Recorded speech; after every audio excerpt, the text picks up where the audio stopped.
Hello? Can everybody hear me? I hope.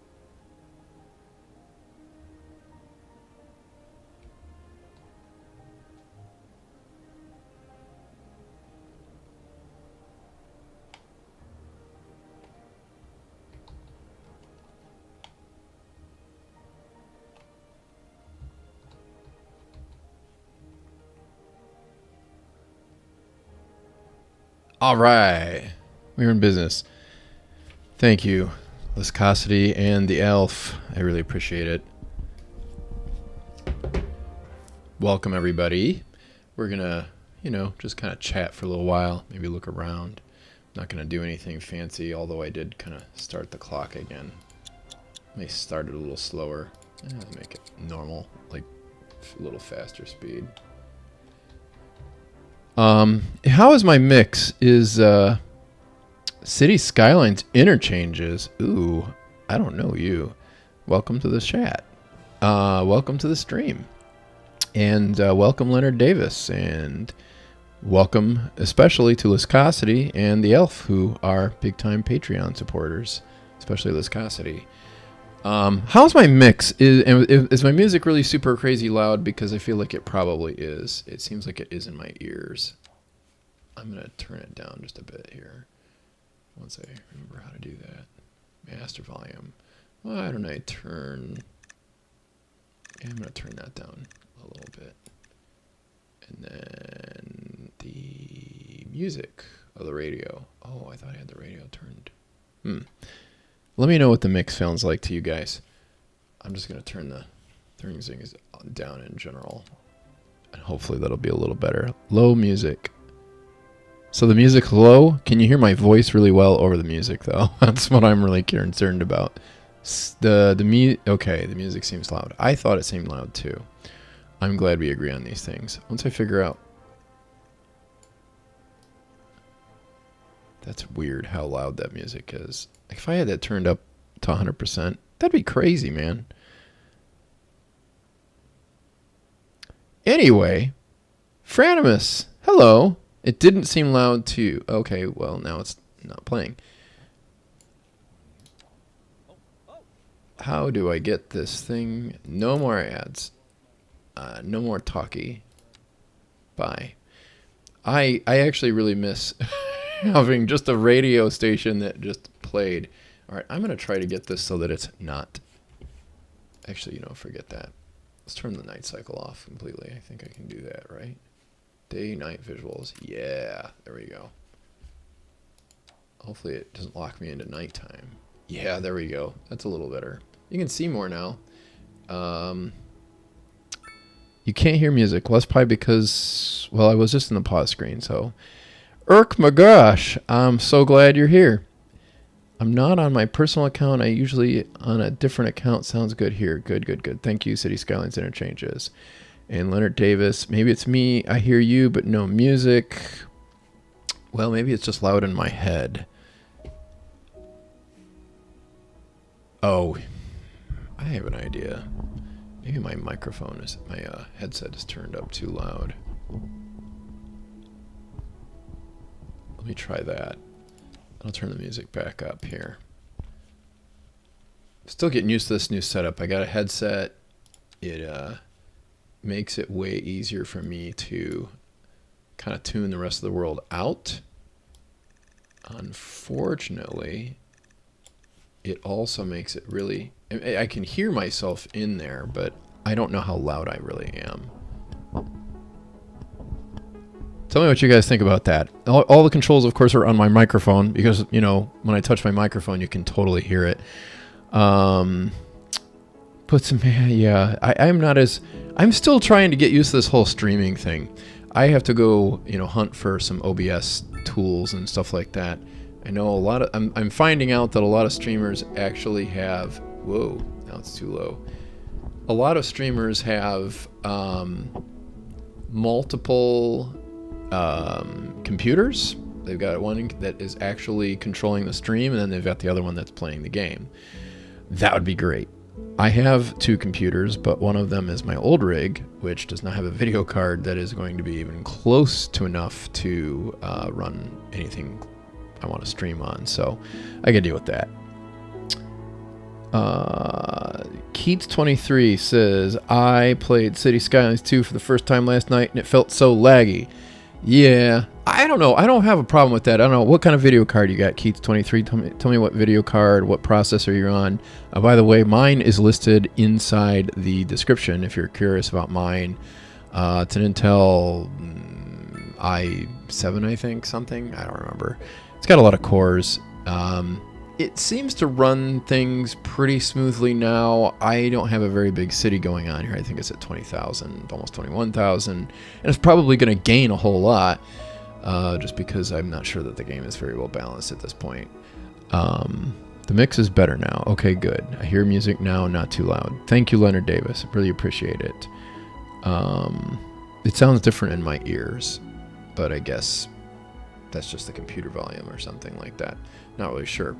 A 4060. Oh, you've got a. Yeah, I don't know if that's a better video card. I'm running a 3070 Ti in mine. I probably have a better processor. Oh, yeah, I think I have a better. I think it's 12900K or something like that.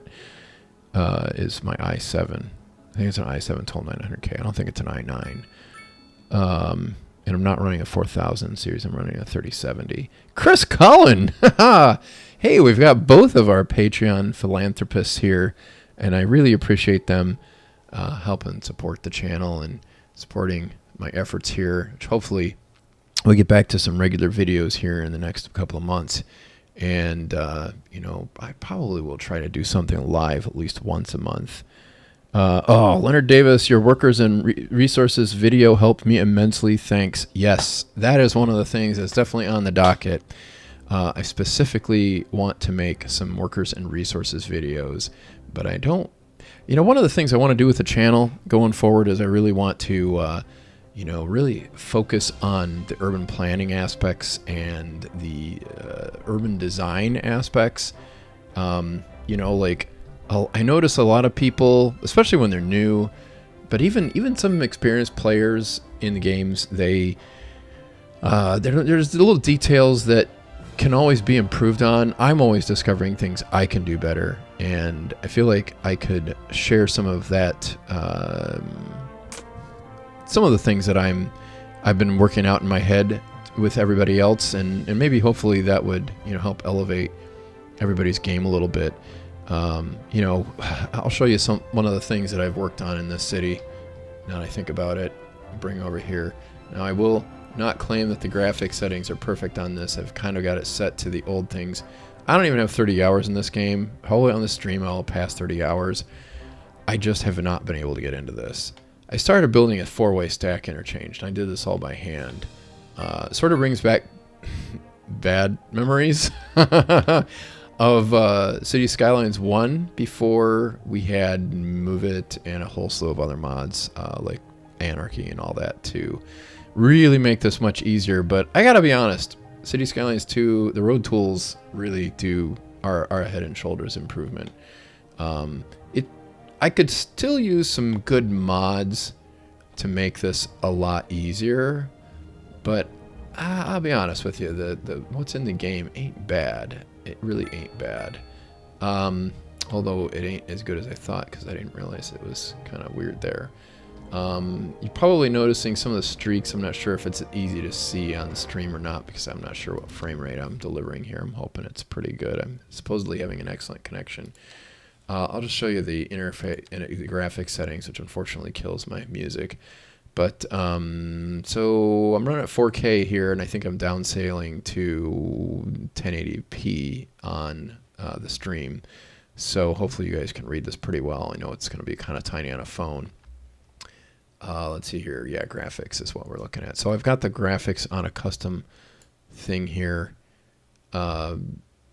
Turned off dynamic resolution, scale quality. If anybody has any ideas on these settings and they'd really like to share, I'm all ears. We can try a few things here and just see how it looks. Anti-aliasing quality. Now, this is something that I didn't use the FXAA or the SMAA. I have it set at TAA, which unfortunately leaves a lot of ghosting, especially when you're looking at moving objects, but it makes the buildings look a lot prettier. So great for screenshots. I've got the fog turned off. I have depth of field, quality, and motion blur turned off. For all I know, some of these settings are okay to turn on. Level of detail is set to high, but I don't remember. I think I have something else turned off. I thought that was one of the things that I had turned off. I don't know. It runs pretty smoothly for me. I don't have a big city, though. I honestly, like I said, I've only got... I don't even have 30 hours in this game, or I only have 30 hours in the game. So it's kind of tough to really have made a big city in that. Plus, I've been trying to just kind of figure out how the economy works and everything, and unfortunately, it has been quite broken in the past. And now it is raining, which is like my least favorite aspect of how they made the game work. But anyway, I've got this stack interchange mostly built. I have the idea of extending the highway to whatever direction that is. And yeah, it actually looks pretty good, and it wasn't super difficult to build. Let's see here. I can show you how it's created if I can remember how to get to the topographical view, which I do not have hotkeyed, I don't think. Hold on. Landscaping. There we go. Yeah. So you can, hopefully you can see these lines. It might not show up real well on stream. I can hardly see some of them in 4K, but I do have it graded somewhat reasonably. As best I could anyway. And I mean, these stacks are really difficult to build, especially when you build them like I did here. Normally what you want to do to prevent there being a huge amount of elevation, because these are already really high, so there's 4 levels. So, what is it, 12 meters I figure is probably what they're still using. I can't even remember. Honestly, I haven't been playing this game that much. Let's see here. If I click on this and I go, yeah, I don't have any of that set, do I? Okay, it's 10 meters. So we're looking at probably 10 meters, 20 meters, 30 meters high, at least, going from the top level down to the bottom. That's a lot of elevation change. And so you need some pretty long runs to, have a smooth grade coming in and out. And I know a lot of people, I don't really worry about the grade or anything like that. And I get that. When you're playing quick and dirty, yeah, you don't have to worry about it. But I like the way it looks because I just feel like it gets a more realistic feel for the game. Unfortunately, and I also, it takes more time, but I feel like it's worth the investment just because I get a little more realistic results. It looks more real, at least. And one thing for City Skylines, I will say, I mean, the second one is probably more so than the first. When it comes to the roads, I feel like the realism level is pretty great. Like they really did a good job with the roads. I wish I could say the same for the assets. Not as crazy about those, but hopefully that'll get better, especially as they get some mod support and some assets and the asset editor and everything like that done. So a lot remains to be seen there. But building this actually didn't take anywhere near the amount of technique, and I got better results than I thought I would have ever gotten in City Skylines 1. Because believe me, I did build one of these, maybe more than one of these, maybe more than once in City Skylines 1. And in City Skylines 2, it's so much easier. And that was without mods. I didn't have any mods when I did this. So hopefully by the time we get some of this other stuff going, we'll have some really pretty mods. Mods that'll make it look even prettier, but yeah, I'm pretty happy with this. And this is not... See, I almost... My first thought in the game was, you can go over here, and you can use the intersections, and I can find my 4-way level interchange, and I can plop that baby right down on here. But the problem is that this is not a straight interchange at all. Like the road, it curves right through here, and I think it curves a little bit going out here, and that wasn't going to work for me. you probably get, I do really have to say that they did a great job at making most of these. I mean, that's seems like it would be a pretty stack interchange. But the other thing that I didn't want with that interchange, though, is, as you can see here, I am actually using ground underneath everything for the most part here, which makes it look a little more realistic to me too. Oh, let's see if I can get rid of the background here. There we go. Play music. Don't care. Play music. There we go. Thank you. We need a music-only radio station, just so you know, colossal order. Let's see what we got on the chat here. The elf says, I have tried City Skylines 2 again, but after like an hour or two, I went back to another game that was shown in a live stream recently. Yeah, that's kind of my experience. Gar Saxon, the great strength of CS2 is the streetcar suburb emulation.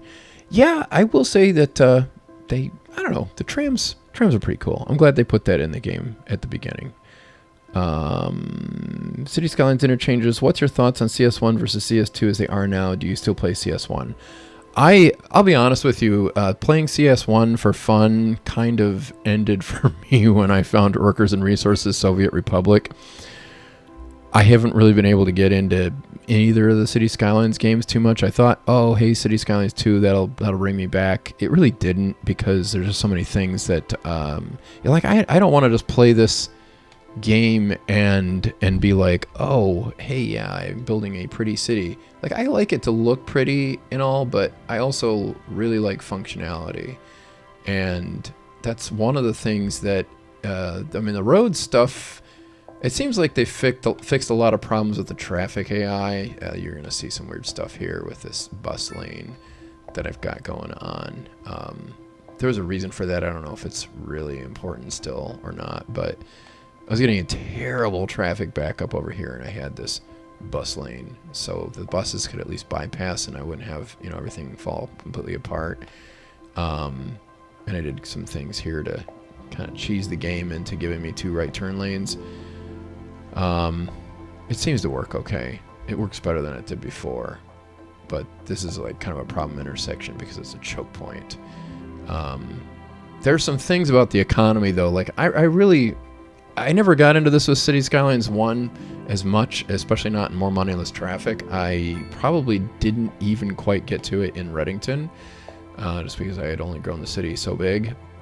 And you kind of need a city of, 10, 20, 30,000. I'd say 20 or 30,000 at least to even consider some of this stuff. But basically, there's an issue of economic balance, and you just have a really hard time achieving that economic balance unless you have good tools and the game is working properly. And City Skylines 1, for the most part, seemed to do that.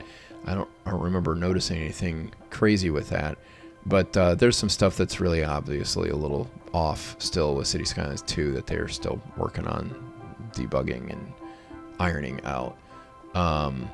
So, yeah, that's one of the reasons why I'm having a hard time getting into this game, because it seems like I have to build a lot of industry and a lot of commercial and a lot of office. This was a flaw in City Skylines 1 that drove me nuts there too, and it's why I like the realistic population mod. They have definitely made some improvements in City Skylines 2 to get away from that, but I don't feel like it's enough to really throw the balance where I want to see it. It's better, but I'm going to load up another version of the city where you're going to see some things. Now, this is a city I made before the latest patch. So if you're using the latest patch and you're started a city, then your mileage may vary quite drastically. A lot of these things here, high resource costs. They're having a hard time getting their hands on resources to use in their factories. So I'm going to just show you guys something right here, right now, that I discovered when I was playing around with this last time, whenever that was. And I'm just going to plop in a few industries. We're going to let those grow in, and hopefully it won't make a monkey out of me and do something other than what I expect. But basically, like with City Skylines 1, you had the industries expansion, and the industries expansion made it so that you could add warehouses. Warehouses were a great idea, except for I don't know if I really liked how they were executed, because everything was done by truck. Even when it wasn't done by truck, it was still done by truck. So that's not really the most realistic thing I've found a lot of times, especially if you get out of the United States, or even if you just look at the United States 50, 60, 70 years ago, having having the freight come in by train and straight into the warehouse and straight into the company, that's not a very atypical thing. And especially when you're talking like a really, really big industry, like, right here, I think this is a coal power plant. So like here in Ohio, we have a whole slew of these coal power plants, and we've even had some removed because they've been replaced by natural gas in a lot of cases somewhere else in the region. The way this is supplied in city skylines is if we watch long enough, we might find a truck or not. I don't know. Maybe that's not quite working right. But eventually in city skylines 1, we'd watch and you would actually see an ore truck come by, come to the front door, or actually it would pull up to the front door and then just unload and then would drive away. On city skylines 2, hopefully they would actually enter the facility and then drop it off somewhere within on some of these roads, because these are actually functional roads that are built into the asset. So what happens is they would unload and fill it up with ore. In City Skylines 2, it'd probably be more specifically coal, since it's a coal power plant. In fact, that might be a truck right there. It is. That is an ore truck, which is loaded with coal. Dump truck full of coal, and it's making its delivery right here. This is perfect timing, and it's okay. So this is actually working properly. I don't know if it was ever broken, but a lot of things were kind of not working the way you would expect. So yeah, you'd have those dump trucks. They'd drop in some coal, and you could actually kind of see how much was in storage. Here, this thing's almost full with 20 tons of coal to keep everything burning. All right, so in real life, that's not how they supply these coal power plants, at least not if they're very big. What they do in real life is you would have a ginormous rail yard that would just be loaded full of coal cars. And every once in a while, a train would come by and take away, bring in more coal cars and take away empty ones. And that's how you would supply it, because these things really go through a lot of coal. Coal is a bulk freight. Like, you're not going to ship just a small amount of coal for the most part, especially for industrial use. You're going to ship a ton of it. Tons and tons and tons. A whole train load to one power plant. Drop it off and onto the, and head back with the empties to reload with more coal and send them off to, wherever they need coal. Same with steel mills. Steel mills are even bigger. Like, I don't know if you guys know this, but like steel mills, this was a huge steelmaking area. The entire Rust Belt really was. Cleveland made a lot of steel, and so did Lorain, and I think there was a steel mill in Toledo. There was some in Youngstown. There was a ton in Pittsburgh. There was a bunch in Detroit, Gary, Chicago, probably up Milwaukee. I'm not sure if it went all the way to Minneapolis or not, but I know that there were steel mills all throughout the Midwest, the Great Lakes, and somewhat into the Northeast. Those things, the really big ones, like the one in Lorain, I know it's about a mile or two just driving along the steel mill, and there is a gigantic rail yard or 2 or 3. Not to mention there's an ore terminal, because that was how they brought the coal in, was by rail. The ore was usually brought in by ship. There are lakers that would go up into northern Minnesota, up northern Michigan, northern Wisconsin, where there are iron ore mines along Lake Superior, Lake Michigan, and that would, drop that stuff into the ore freighters, and then they would bring it back. Actually, I will recommend very highly that you check out a video by a YouTuber named Railroad Street. I think he is a local to Cleveland. I have not met him yet. I need to go find him because he has a channel that is exploding, and a lot of it is Great Lakes, industrial history, railroad history, in the Midwest and in Cleveland. He's got a great video on the Terminal Tower, which is, something that's really cool to see. It's a much bigger undertaking than I even realized, and I've lived here my whole life. He did a fantastic amount of research. The other thing he did that I think is his biggest video yet, though, is about the Hewlett unloaders that were used in Cleveland Harbor to unload the ore. In Cleveland, they had several steel mills that they serviced with these ore freighters. So they'd pull them up on the Cleveland Harbor, and they would pull this ore out with these gigantic ore unloaders. I mean, they were massive. They were huge. And there was a guy that even rode in the shovel part of it so that he could control it. It was really a massive thing. You have to see this video. I never even realized this was here, and they were doing it this way all the way into the 90s. Now the ships unload themselves, but back then they would even drop a bulldozer into the ship to push the stuff so that it could get picked up by the unloaders. It's really fascinating. But Railroad Street is the name of the YouTuber. I'll have to link that in the description. Or if somebody else happens to find it and you can link, go ahead and leave that. But it's a really cool video. Go check that out. Anyway, but the whole thing is that these industrial complexes would stretch on for miles. And just for scale, in the game, I tried to make this sort of run by miles, but like right here, each one of these is about 1/4 of a mile. So, yeah. Basically, a steel mill would almost run the entire length of this town. That's about how long it is, I believe, in Lorain. In Cleveland, there were several steel mills. I think it was a little more densely packed in. Yeah, so it was pretty cool.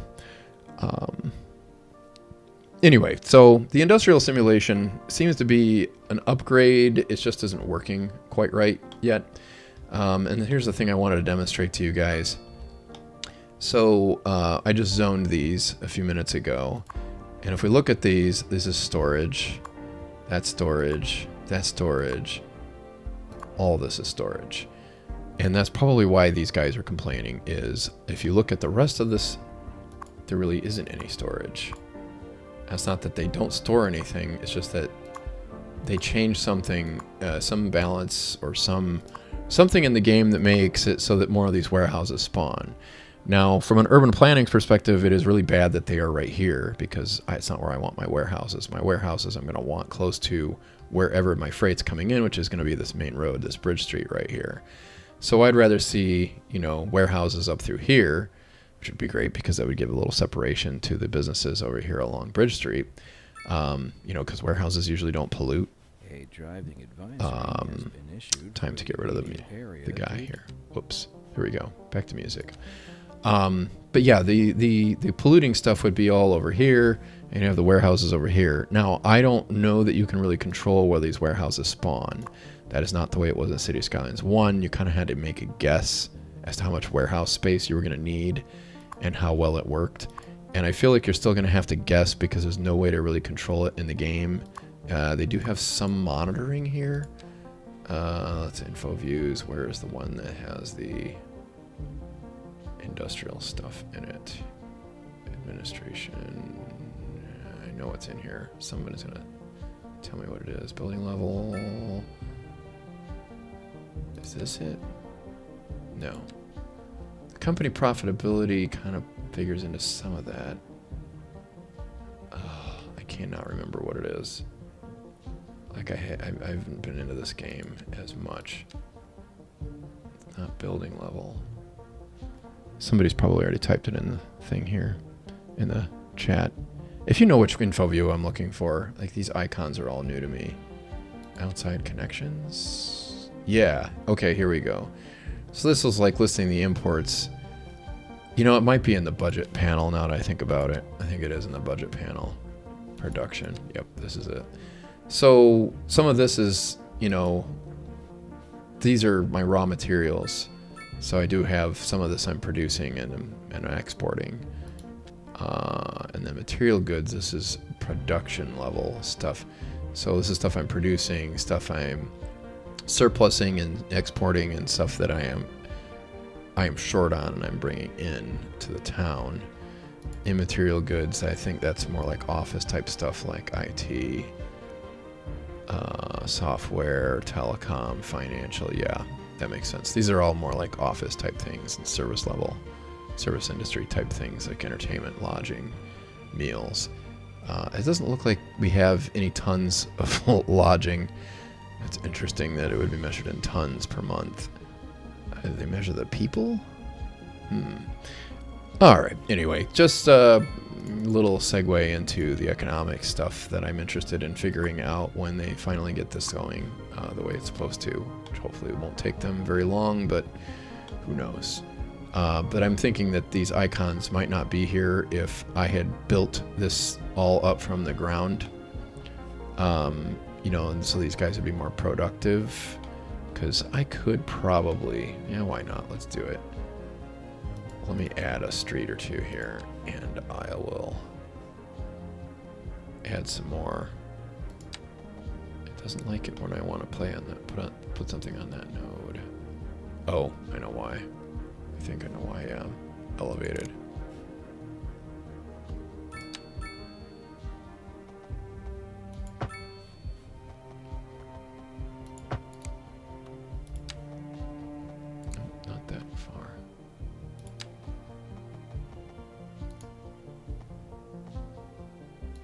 Yeah, just do it. You'll do anything else.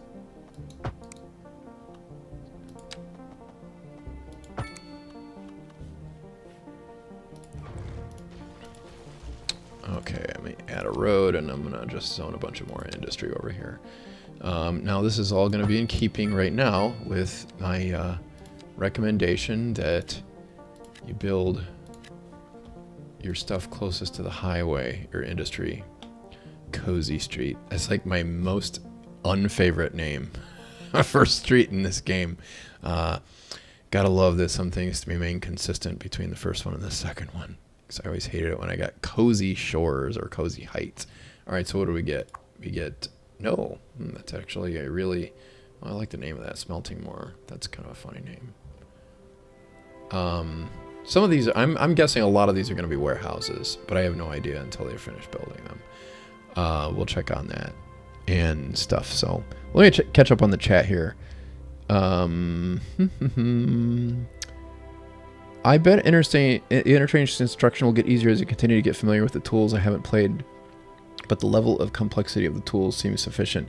Yeah, I can't really complain on that. If anything, I'd kind of like to restrict some of the complexity of the tools. I find that I'm paying much more close attention to my zoning as I do it because it's just a little more finicky. Okay, so some of these do look like storage buildings here. Yep, storage. Some of the smaller buildings are not storage. Oh, that's weird.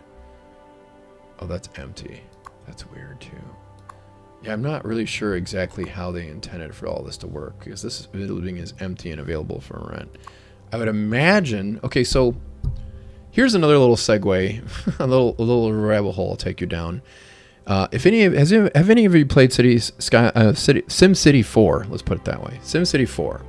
Or even SimCity 3000 or 2000, I think they all worked kind of the same way.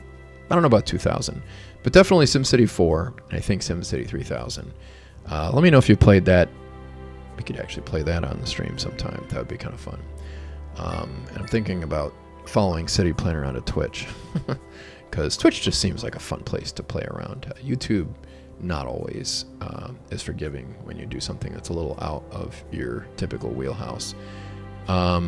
Anyway, so SimCity 4 and the industrial model and how it compares to City Skylines 1 and I think what they're trying to do with City Skylines 2, which I like the direction they're going with City Skylines 2 because SimCity 4 I feel like kind of had it best. So in real life, you have land. And, you know, like we've got land here. But when land gets zoned, then the idea is, oh, well, okay, so if somebody owns this land, then they can build something that fits that zoning. And that's cool. And that's kind of the way things work in the United States. I know that's not the way it works everywhere in the world. Okay, now I'm getting a traffic backup, and I'm not liking this. Let me fix this really quick. I'll return to that thought. But be prepared to remind me if I forget. Okay, I need to get rid of this traffic light here. And I need to put a stop sign in. Oh, that's not good. So this is another thing I missed from the old one is I want Okay, why is there a traffic light there? I thought I just turned that. Oh, maybe I need a traffic light here. Okay, there, no traffic light. I don't want a stop sign there. Okay, that's weird. So I have to have a 4-way stop or I have to have a traffic light. I thought there was a way to do that differently, but maybe not. Yeah. I actually have a more money, less traffic that I'm making that will talk about this problem right here, why that happens and how to avoid it. Oh well. Okay, so back to the economic model. So the development model, I should say. So in City Skylines 1, if you zoned land, then it got built on, and that was because there was demand to fill it. So it'd get built, and then as soon as it got built, then people would move in, business would move in, whatever, and bam. And if that business ever moved out, for whatever reason, usually because, you didn't get rid of a dead body, or you didn't get, something or other that to happen on time that needed to happen at a particular time. Well, it took too long. The police didn't show up. The fire, well, fire's a little different. The police didn't show up. A dead body wasn't taken away, whatever the case might be, then that would get abandoned. SimCity 4 was a little different from that. Things get abandoned. And the other thing, I don't know, there's a lot of other things that I don't know how it's going to translate into SimCity, City Skylines 2. But SimCity 4, basically, if there was demand for development, and the demand meters were really more meaningful in SimCity, I feel like. Like, it really meant there was actual demand for that type of zoning. So you could have a whole bunch of other types of zoning, like residential and commercial, and nobody would even touch it if there was no demand. If there was very little demand, they would touch it, but very, very slowly. You'd only get small buildings, small projects. You wouldn't get anything big. And I'm hoping that's where they're going in City Skylines 2, because that's kind of the way it works in the real world. City Skylines 2, it feels like, okay, so you've got all these industries, and they're happy, but now you've just kind of put too many in that need to use coal, for example, or something. Okay, so what are we going to do? Well, we're going to put a coal warehouse in, because obviously that's the kind of business that you would want to invest in if you were in that business. So it basically, I think, if I were to guess where they're going, it seems like they're trying to get to a point where you're satisfying the supply and demand of everything kind of naturally, the way you would expect it to work in real life, a lot more. So that's going to be a really interesting, I hope, part of the simulation once they get it working right. Now you'll notice there's none of these boxes hovering over any of these buildings over here, and I think that's a lot of them are either empty or they're storage. Now, one of the things that in real life, yeah, we have vehicles, we have storage space, but we don't have chemtrail chemicals, nice. But usually you have employees even at a warehouse, because you got guys running the forklift and they're moving stuff around. They're putting things on pallets and taking them off and putting them on trucks and putting them on trains and all those kinds of things. And just running security at the gate to make sure that, people aren't coming in to rob them, things like that. So anyway, that's that. Let's see here. I am running behind on the chat. Let me see if I can catch up.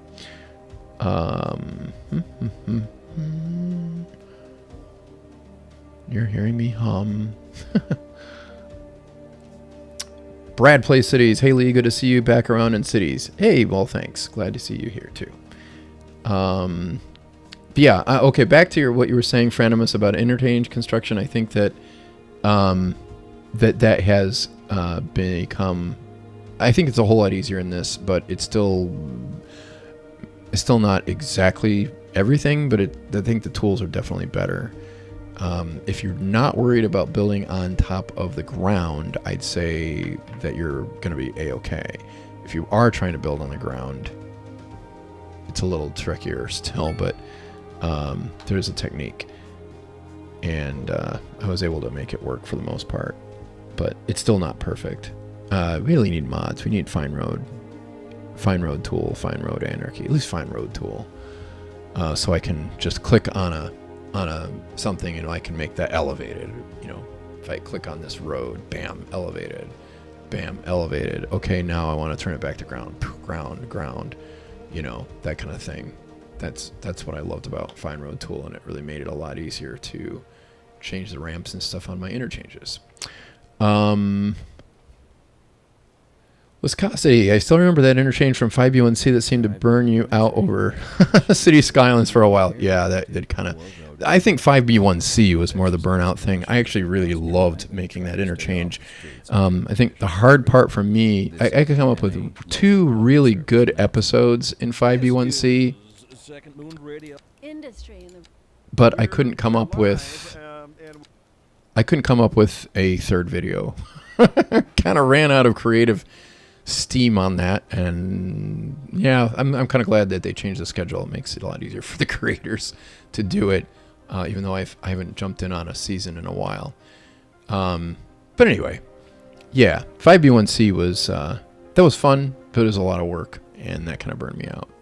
But mainly because I just had a hard time coming up with a third thing and doing it like almost once every 6 weeks or 5 weeks or whatever, and then 3 times in a week. It's like, phew. I probably should have just done 2 videos and left it at that. Maybe 1 even. But anyway, it was fun. It was a good time. I would do it again sometime. It'd be nice to cook up some collabs again. Let's see here. Viscosity, Franimus. I thought that they were supposed to have an option in the radio to disable ads. Yes, I've got the ads disabled, but what they don't have is like it says music nonstop. It's not really nonstop because I still have to listen to the talk, whoever's on the radio telling me, well, there's traffic in the city. I'm like, okay, yeah, it's a city. It has traffic. Big deal. I don't want to hear those guys. Not when I'm on a stream anyway. I don't really want to hear them in regular everyday life, just playing the game either some of the time anyway. Like, I kind of liked how the original City Skylines 1, it was just music like we're listening to right now, because I don't think there's anything wrong with the music. The soundtrack's great. But yeah, sometimes hearing the people in the background kind of got old because it was just a replay of the same thing over and over again. And so for me, some reason my brain tolerates music much better for that. Let's see here. Dalton Vidor. Hey, Lee, thanks for the stream. Thanks for being here, Dalton. Really appreciate it. Arthur Palva. Hey, Lee. Hi, Lee. How are things with the Xmas update for you? I was saying earlier in the stream, I just haven't really gotten into this game too much. I don't even have 30 hours. Well, I probably have it. I might have it now because I started. Yeah, I think we're about 30 hours now. I had 29.3. I have not been able to get into this game, and there's so many compelling things going on with Workers and Resources Soviet Republic, which I have been solidly addicted to. I don't know about solidly addicted. When I'm playing it, I'm addicted.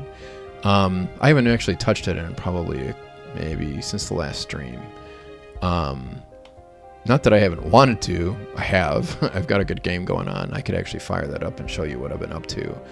Because it's really fun. Actually, I built an interchange in Workers and Resources Soviet Republic. You guys might dig that.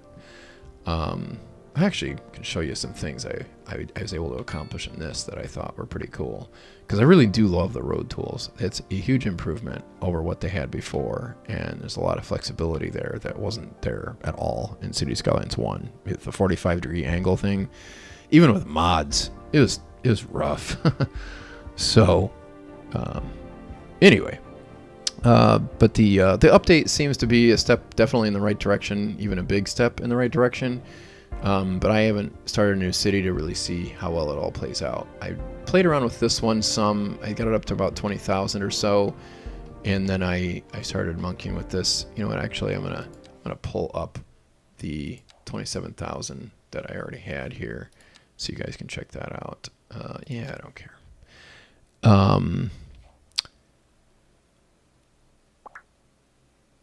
Nosredna the 13th says steel is very rail and ship intensive. Yeah, absolutely true.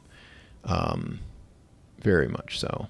like nothing really gets done by truck except for maybe delivering the steel once it's made. Dalton Bedor. I watched that video. Oh, okay, good. I think you're talking about the one from Railroad Street. Go check that out. Great channel, by the way. I got to meet that guy sometime, especially since he's probably right in my backyard. For all I know, he's my neighbor. I doubt he's my neighbor because he does make a face. His face is on camera, unlike mine in my videos so far. So the high rent thing seems to not be going away. But what I did notice is after I expanded some and added more warehousing and stuff like that, I did that over here. I think I added another industry, some kind of rock. Yeah, I added some rock industry over here and just kind of spammed. Hey, don't pause. Let's go. Then I was able to get, you know, a little more balance over here, and it seems like these guys are a lot happier now. And yet again, I did zone these, and they all popped up as storage, which is what I predicted was going to happen here in the 20,000 version, because, well, that's where I got the idea. Oh yeah, and garbage is fixed. That's another thing I will tell you. It didn't take me very long, and maybe that's part of the thing that was getting solved when we were in the other save, is that garbage was taken care of. This geothermal power plant is something else that I added in here too. Yeah, I mean, it wasn't really easy to deal with things with the garbage broken, and so now I've got a totally overbuilt garbage infrastructure. Yeah, what are you gonna do? Just make a bigger city, I guess, right? Also, I had to terraform this like crazy. I think there might be some artifacts of that over here. If I go to my landscaping tools, yeah, this map has some crazy slopes. Now, I'm hoping that the new maps that they put in with this update, that those are a lot better. But you know, you get an idea of how crazy those slopes are. These are like barrier islands, and barrier islands are never anything but mostly flat. So these slopes are pretty nuts for barrier islands, at least on the Atlantic seaboard.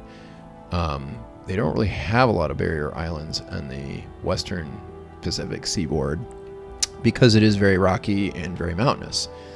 This is not really exactly mountainous. I mean, it's kind of mountainous on the east coast too, but it's just that, you know, where the barrier islands are, it's not mountainous at all. So it's kind of inconsistent. So I flattened this out, a lot of it. So I gotta catch up on the chat here. Matthew K, hello from London. Happy to see you streaming again tonight. Perfect for me to watch while I try and get my 9-week-old pup to sleep. Aw, I'm not even much of a dog person, but, you know, puppies are still cute. I love animals. That sounds like fun. Although puppies can be a lot more high maintenance than kittens. I had cats when I was growing up. It was fun. Nosredna 13. I think that is something Workers and Resources does very well as heavy industry. Agreed, very much. Franimus, sounds like we need some coal plant assets in CS2 that require rail. Absolutely agree there too. I would love to see that. Nosredna, not possible in either City Skylines game to get realistic heavy industry like in the real world. Yeah, I mean, it'd be nice if they try to get a little closer. That would be cool. Like, one of the things I won't complain about is, looks like there's a fire. Hopefully there's a fire station. If not, I'll load from save. One thing I'm not really opposed to, although I'm not sure that the size of these buildings really makes sense for all of it, is that these are kind of smaller industries, and I'm okay with that. I think in the real world it's nice to have smaller businesses, and for all I know that's more common in Europe. I don't really know. But in the US, you know, if you're going to have this much smoke stackage in the modern world with modern industry, I mean, like if you're in an old building, sure, you'd have a lot of smokestacks. But to have this much smoke stackage, I'm inventing that word, you would not have small businesses doing that, it'd be a large company for the most part. At least that's how it is here in the Midwest. There's not really a lot of cottage industry that, you got 50 people working for a company or 60 people working for a company. I'm glad to see these numbers are a little higher, but it's still, okay, 82, that's a lot more realistic right there. 63 again. Yeah, and that's another thing I think there's an interesting innovation that they're adding here. Just another comment on the employment. I mentioned about balance with employment, jobs versus population. It's pretty cool that they're making it so that, if the company is struggling or just started out, then maybe they're going to be smaller employment-wise. That makes sense to me. But it also sort of doesn't make sense that they would just suddenly progress to having more. Like the capacity would always be there to add more employees, unless they're just counting open jobs. I don't know. It's a little weird, sort of still, but and we don't have explanations for everything. I don't think, like I would like, but maybe we'll get them down the line. I beefed up this neighborhood in this save, and this is one of the things that kind of annoys me, honestly. All right, so 68 employees, and that is, I'd have to work out the math here to see how big this building is. And I'm not good at square meters either. So that building is probably about 25 meters long. What is that in feet? About 80 feet long. That seems kind of small, honestly, for a building this high to have that small of a footprint, unless you're in New York City and you're on a tiny lot and they're building one of those really super thin skyscrapers. I don't know. Maybe standalone is what it just feels strange. So it's like 80 feet by, I don't know, 16 meters. What is that in, 80 by 30 or something like that. 90 by 35. I don't know. Whatever it is. These are the office buildings, and you've got that much square footage, and these are cubes. Like in the real world, I feel like you could have a person sitting at a desk in front of each of these windows and still have plenty of room on the floor for a copier machine and a receptionist and who knows whatever else, storage room. But you give people the window. So you've got 68 people working in here, and I've got 1, 2, 3, 4, 5, 6, 7, 8, 9, 10 windows times, I don't know how many floors. It's at least got to be 20. 1, 2, 3, 4, 5, 6, 7, 8, 9, 10, 11, 12, 13, 14, 15, 16, 17, 18, 19, 20. It's about 24 stories, 25 stories. And, you're only going to have 3 people working on each floor, maybe only 2. I don't understand that. And, maybe there's a balance they're trying to strike in the game. Like there's only 60 and that building's got to be 30 stories or close to it. And I don't know. I'm just disappointed in this. And besides that, these would not just have one company in them. They would have like maybe dozens of companies in them. And that seems like a lot for a city that's only got 30,000. Like these skyscrapers seem like a lot in the US for a city this size. Maybe they'd have one of these, but it wouldn't be very big. It would be at most like 10 or 20 stories, even for a city much larger than this. And I take as evidence Canton, Ohio, Wheeling, West Virginia, just to name a couple. So I don't know. There's still some balance things I'd like to see sorted out. Hopefully we will get. Let's see here. Franimus, that's something I wish CS2 improves over CS. Finer zoning control. Yeah, I don't know. I feel like some of the economy is broken, and so it's really hard for us to get the progression of levels and stuff like that. And that's part of the problem. Like here, I think all of these are pretty much all level 1. Maybe there's a level 2 or so in here. And if I look in here, I could swear I added enough parks, but maybe I didn't. I mean, it's interesting what they've decided to be very granular about in the game design, but not in other parts of the game design. Some of it is sometimes opposite of what I would like to have, or just, you know, like some of it's meaningless detail, but some of it is the meaningful detail that I'd like to see isn't there, and maybe that's because the game's just not ready yet. Back to the chat here. Brad Play Cities, that's not polluting industry next to the groundwater pumping station, is it? Whoops, my bad. I clicked outside and it took it away. Where is the groundwater pumping station? Oh yeah, in the old one, yes, it probably was. I'm sure I was killing my citizens with that. That was a good catch. Thanks for pointing that out. Because I totally forgot. I haven't even been messing with this city much, but yes, I did have polluting industry. Oh, actually, it probably was. Well, no, I think some of it was polluting. Yeah, we'll go with that. It probably was. I got to catch up to you guys. You're probably all having a conversation without me. And I'm like 10, 20, 30 minutes behind. Franimus, I think 2K was the latest I played. Okay. I played Chris Cullen. I played SimCity from the very first release through 2013 release. SimCity 4 was good. I played hours of SimCity 4. I loved that game.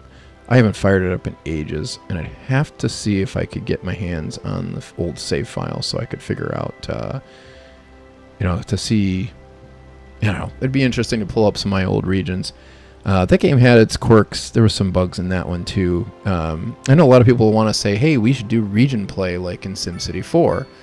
And that sounds great, and it looks good on paper, but I felt like at least the implementation in SimCity 4 was really strange, because you'd have phantom demand and phantom supply, and then it would just drive more phantom supply and phantom demand, or it would just all go away. I think I figured out how that worked one time. Did something to kind of cancel it out, and it worked too well. No, they got me again. There we go. Back to the music. I have to DJ this myself now. Let's see here. Nasredna, love Twitch. I'll give you a follow there. That would be great. I got to figure out how to set all that up. Figure out what I'm doing over there. But yeah, SimCity 4 was really good. I totally agree. Nasredna 13. So many game hours of SimCity 3000, SimCity 4, and SimCity. Yep, I know I definitely was. Oh man, I did it again.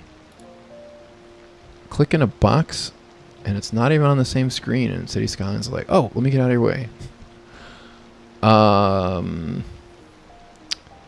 Yeah, lots of love for SimCity 4. I liked how SimCity 4 treated zoning density more like a ceiling, not a floor, if that makes sense. Jacob Leanhart.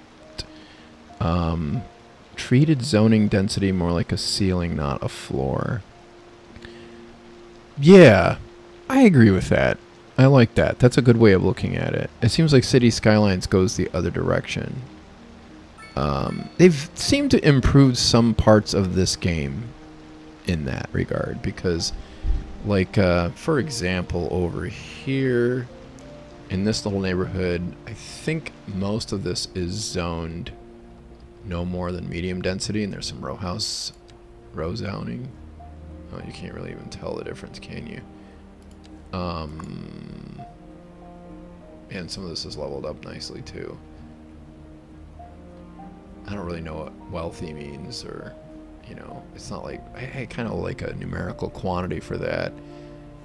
But one thing I do appreciate in this one, I think these are medium density, and these are row houses, and I didn't put any high density in here. I don't think any of this is low rent, but I could be wrong. Some of it might be. How do you even tell? Oh, there it is. That looks like medium density. I don't think it's... Yeah, and that's mixed use. Which I always tried to put that on the corners. Yeah, mixed use is a nice thing to have. I'm really glad they put that in the game. I'd like to see it more extensively employed. You know, like I'd like to have offices mixed in there too. And I'd like to have flexible use. And that's one of the things that even real life cities are having trouble with. Like the United States, they've gotten so hooked on this whole Euclidean zoning. I don't know if you guys know what that is. City Planner explained it really well last night on his stream on Twitch and YouTube. But Euclid, Ohio is basically it's actually a suburb of Cleveland that kind of pioneered, at least in the courts, the idea of we want to exclude uses and only include this use in this zone, or at least pave the way for that kind of zoning. And the reasons were really well intended. Unfortunately, they've been warped into other uses that have unfortunately stood up in court, I think, because they would have been overturned by now if they hadn't. But basically, they had, a big, polluting industry wanted to, hey, I want to open up shop in this neighborhood. And Euclid, Ohio had said, no, we zoned this to not allow that kind of use because we don't want to poison the neighborhood with, all this pollution. Because people live here and they like it the way it is with the clean air. And you're going to stink it all up. And so they took them to court. Euclid, Ohio won. And then, the way was paved for using exclusionary zoning in so many ways that were really kind of perverse. And really led to the downfall of a lot of American cities. So what happens is you have, you've got ground floor retail on these mixed-use buildings. And that's great if you need retail in the neighborhood. I'm not sure if City Skylines 2 is going to reproduce the problems of real life, zoning like this. But the whole idea behind the old-fashioned, traditional building and traditional non-zoning is that you'd build a building, like this nice, nifty little row house right here. It's like, oh, hey, that's a nice building. But then one day somebody moves out and another guy buys the building, and maybe they've got a tenant. Their brother-in-law still, and his family, brother-in-law and his sister still lives upstairs, and downstairs, we've got second floor. No, that's a lawyer's office now. He's working out of there, and he's got a couple people working for him. And then on the bottom floor, somebody says, "Man, this neighborhood really needs a cafe. I want to open up a restaurant on the bottom floor. This would be such a great location, and I'm going to change all this patio out to be seating, and it's going to be a really great piece of the neighborhood here. It's going to, gonna make some really good food here." And the neighbors are like, "Whoa, that'd be great!" And they move in, and it was very different because it wasn't like the city exercised a great deal of sway over how you used their building. But nowadays, you've got all these permitting and all this zoning, and it makes it so that you can't just decide, I'm going to change this from a residential use to a restaurant use, and then back to residential use, maybe because the restaurant doesn't work out like they'd hoped, or the whole neighborhood changes, and people just don't eat out, like they used to, because maybe they're commuting into an area where they eat there. I don't know. Whatever the case is, things change all the time. Cities always are changing, but laws really don't change very fast, and you end up trying to force square pegs into round holes all the time, or round pegs into square holes, however you want to look at it. Either way, it doesn't accomplish the purpose that you're trying to achieve. It might accomplish somebody's purpose, but not necessarily the one that you really wanted. A lot of unintended consequences, like, you've got this down here at the bottom, and maybe there's no demand for any kind of commercial, but there's lots of demand for more apartments. Well, you could just, change these into residential units at the bottom. And then if somebody wants to open a coffee shop in one of those units and pay 3 times the rent to do it, the landlord is not going to argue with that. That tenant will probably not get his lease renewed, and the next thing you know, it'll be a coffee shop. Starbucks will move in there or something. And that's great when you can have that flexibility, but unfortunately in real life there isn't any flexibility in a lot of cities, and even if there is, it's a lot of red tape involved, and some landlords are not going to support it, and some business owners aren't going to chance it. So they'll just build a new building somewhere out in the suburbs and cause more sprawl. Just, a thought there. And I'm not sure if that's what's going to happen in City Skylines 2. It'd be kind of realistic for the United States, but it's not the kind of realism I'd really like to have. Could we maybe turn that off? I don't know. Anyway, that's a thought. Orion's serious. He added me, so I'm going to say hi. How's it going? And I'm going to say it's going pretty well. Thanks for joining me on the stream. Hey, we've got 25 likes and we have 46 people on, I think, or 44. I don't know. YouTube has given me multiple numbers. So if you haven't liked that stream, please click that like button. It really helps the algorithm know that, hey, this might actually be something I want more people to come watch. Let's see here. Yeah. Okay, so this is part of my conversation here. Nosredna the 13th says they would downgrade buildings in SimCity 4 if the needs were not there. That is absolutely true, and I really liked that aspect of it. You'd see some distress in the buildings because maybe it was a high roller building, and it had all the fancy facade and stuff on it, and lots of really fancy planters and stuff on top of the roof and on the sidewalks and stuff like that.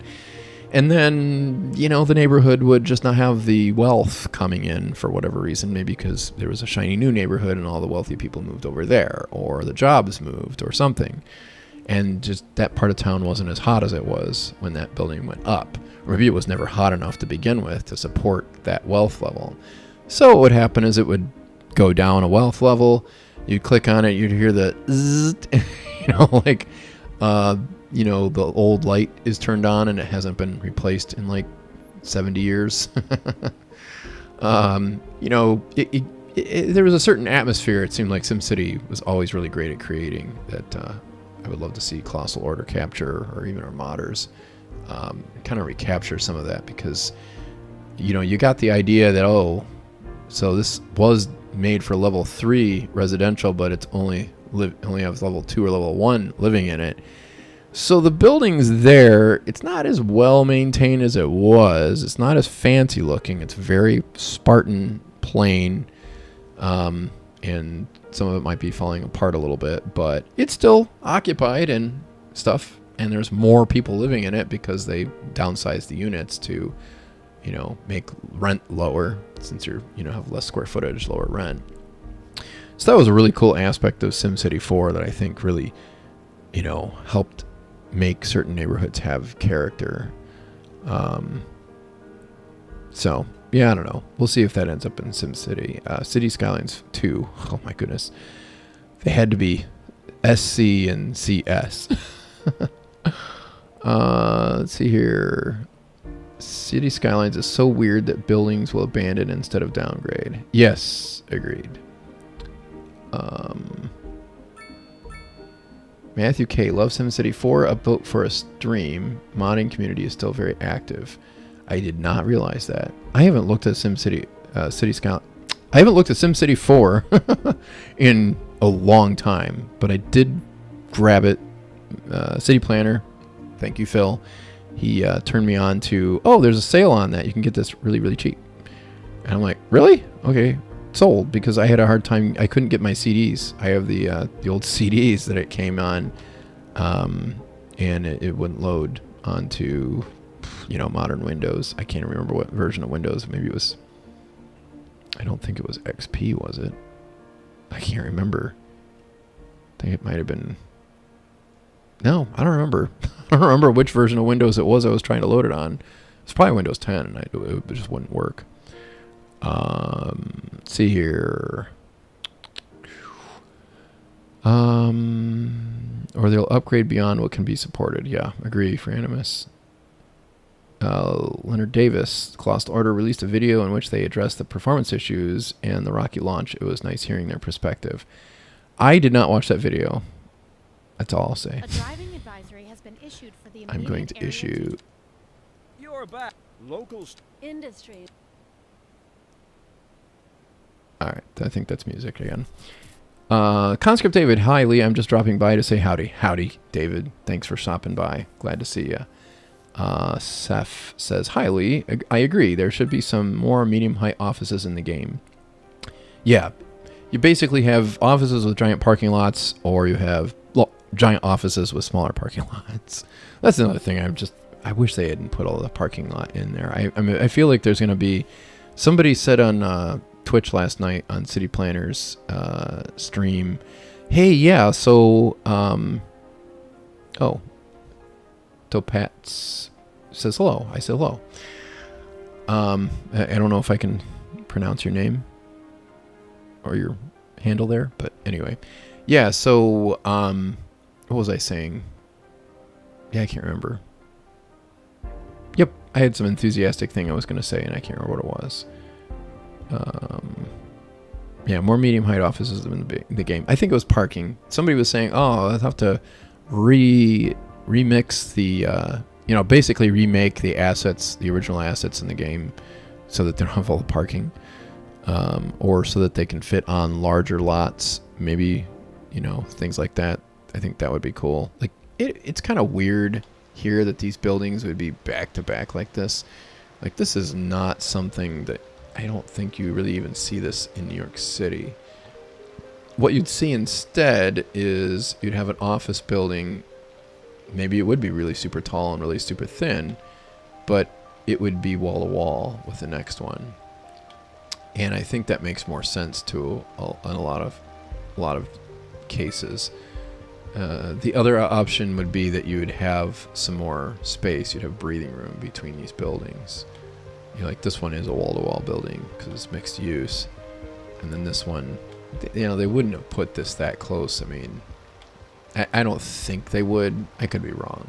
I saw some buildings in Los Angeles on Wilshire Boulevard that were modern buildings, and the windows were pretty close, but I don't think they were quite as close as these two, but maybe these two here. That seems a little more realistic. And then the other thing that'd be kind of cool, this is a nice flourish that you see in a lot of cities, when you've got these blank walls, a lot of times the brick is a different color. Like here you see the facade doesn't go all the way around. That's very realistic. But they kind of hedge their bets a little bit because this looks like it could be the normal facade, but there's no windows on it. So it's not a very daring hedge that, even a lot of older buildings when they went wall to wall, a lot of times there would be a window or two. And sometimes if they tore the building down next to it, you'd see, oh, look, they filled in that window.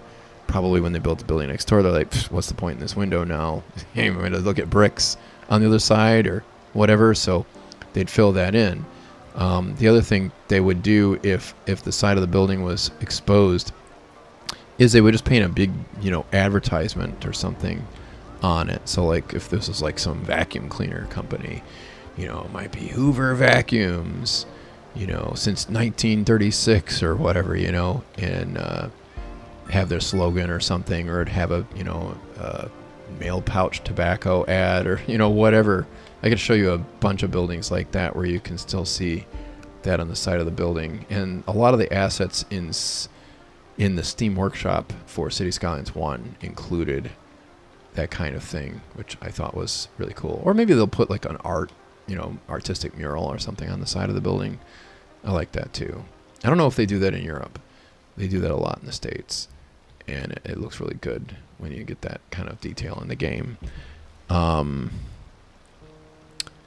Let's see here, Franimus. Yeah, since they added commuting from outside connections for all different services, why not also for employment? Yeah, I am kind of surprised they didn't do that. And that would actually enable the regional play that was in SimCity 4. If they really wanted it, somebody really wanted to implement that or create a mod that made it possible to do that, that'd be cool. Jordan Hale, I'm expecting a realistic population mod again. I agree. I think that would be really nice because it just seems like an unrealistic amount of office to have built here. And I don't know why I need this much office, because if I look at unemployment, where is that? It should be this one. My unemployment is still over 10%. There's no way it should be that high. So, this just seems out of balance for me. And I don't know what's up with the high rent thing. I guess some of that gets fixed, but I'm not sure. I haven't really tried to push and figure that out. Another thing that seems to be a huge problem is abandonment. So like these are, I believe, mixed-use buildings. Yes, and it is abandoned. So why did it get abandoned? The old City Skylines 1 didn't just say, this building has been abandoned by its occupants. Yeah, I get that, but why? You used to be able to hover over it and it would say, because nobody picked up a dead body, or because the police didn't come, or whatever, or because the rent is too high. They moved out. Now with a mixed-use building, you know, you've got both the, you know, residential on top and the commercial down here. So which one left? Was it the commercial? I mean, that would be sad if everybody else had to move out because the commercial decided this is not working for us, and they folded. Yeah, so I mean, like, this is the downtown that I had initially started creating, and it's definitely had its problems, and I don't know what, not enough customers. I probably could increase the residential density over here,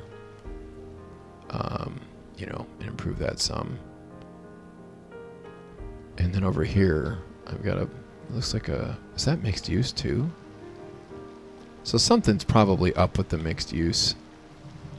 Because I think that is mixed use. No, it is not. That is just plain old commercial.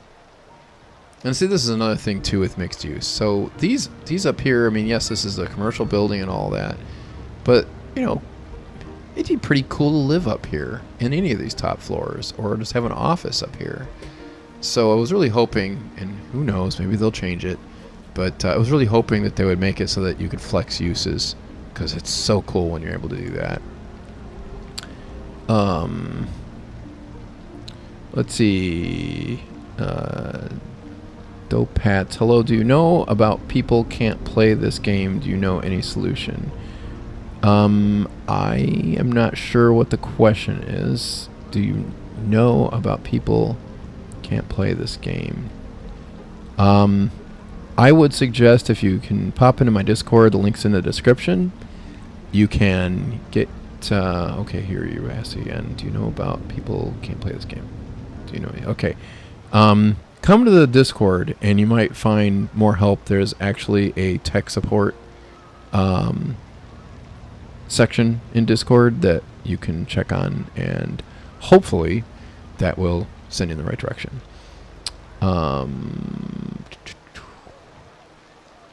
Arthur Palva, I miss mid-rise office. Yeah, that'd be nice. Like, I'd really like to have wall-to-wall office buildings. Yeah, so this has billboards on the side, and that's pretty realistic. Your company ad here.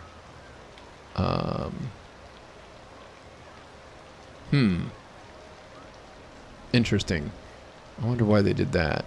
Maybe they just haven't had the advertising made. That's kind of weird. Or maybe it's because it's abandoned. It's probably because it's abandoned, now that I think about it. The funny thing is in Cleveland we had so many abandoned buildings for so long, and they were huge. One was famously torn down when they rebuilt the Interbelt Bridge that ran into downtown from the west side of the city. Along the Interbelt Bridge, the old one, there was a big giant cold storage building, you know, where they would, you know, store produce and stuff like that, and refrigerate it, you know, just huge cavernous, you know, level after level of refrigerator, maybe even freeze, I don't know. But it was a cold storage building, and one of them that we had in Cleveland, and it had, you know, just blank walls on either side, because of course you're not going to put windows and you'd lose more energy. You want a fully insulated wall. So they had these big billboards on either side. It was right next to the freeway. And I seem to recall one of them being, you change your name to LaDave. It's referring to LeBron James when he played for the Cavaliers at first. Sadly, he did not make it, but once to the finals, and it was his second reign in Cleveland that brought us the title. So that sign had been long gone, but you know, just huge advertising spaces on the side of these buildings. Even, you know, I don't think that one is abandoned, but it just felt like it was, because you never saw anything that was going on. There are abandoned buildings though where they still have advertising. You know, if you own a building, you know, it's a good use for it if it's in a good spot. But yeah, I don't understand why this is abandoned yet again. It'll just say this building has been abandoned by its occupants. Well, why? What was the problem? I can't really even tell because it doesn't really give me any indication.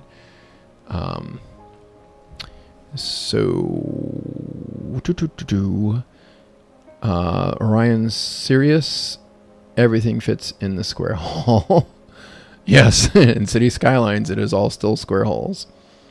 Seth says, the mixed zoning types really offer a chance to see things like this in City Skylines. It would be cool to see mixed commercial row house, mixed commercial office in later updates. Yes, hopefully they will bring that to us. That would be great. Tiffany Sabine, the company left. Yes. City Skylines interchange. Gotta go, League. Peace, guys. Take care. Thank you for coming. Irkmagosh. Hover over unhappy on the abandoned buildings to see the reasons. Hover over unhappy. Is it really as simple as that? I don't see unhappy on here.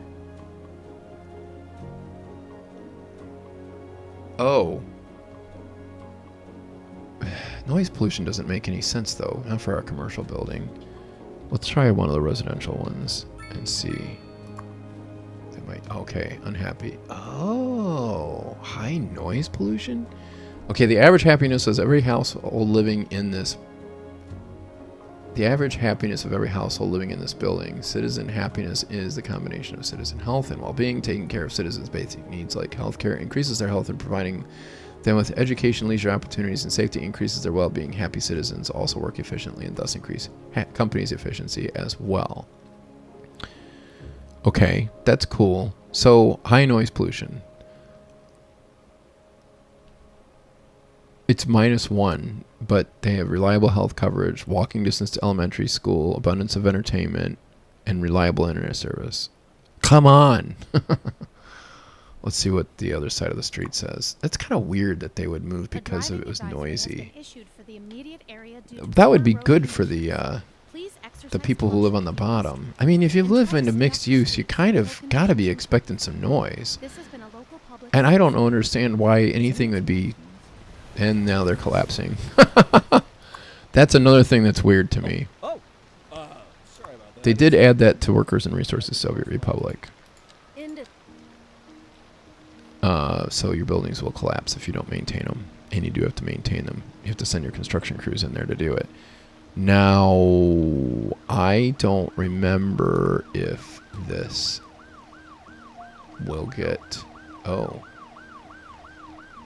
Hearst is coming, fire engine is dispatched. Okay, so I've never actually paid attention to how the services are done here. Let's see if they added any animations. Waiting for a hearse. They're waiting for a hearse. Why in the world would there be dead people in here? Is that the real reason why this got abandoned? Because, I don't know. I still don't feel like it's actually telling me what the reasons are. It's just telling me why they were unhappy. Like, these people here are happy. And they're dealing with the high noise pollution, so what's the problem? It doesn't quite make sense to me. Okay, these guys, small homes, so the households are too small for them. Probably because, oh wow, the Salazar family is quite large. They had a lot of kids. That's incredible. Wow. Okay, so the hearse came or not? It looks like, okay, the fire engine is dispatched too? So what's the fire engine gonna do? Well, I'll watch and see if I can see what happens here. Back to the chat.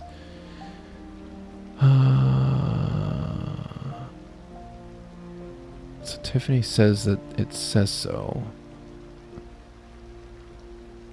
Okay. Dopat says his game's crashing many times. Yeah, come to the Discord, and I think that would be a better place to try to troubleshoot that. We need some details, and hopefully that'll hook you up with somebody who can help you out and figure out your tech issue. Whether it's me or somebody else. There's lots of smart people in the Discord. Let's see here. Flex uses would be awesome, Jordan Hale says. And Brad Plays Cities. High rent issue is complex. A mix of increasing a higher density, decreasing services in an area. High land value sucks. Welfare offices help, decreasing taxes for poorly and low educated citizens.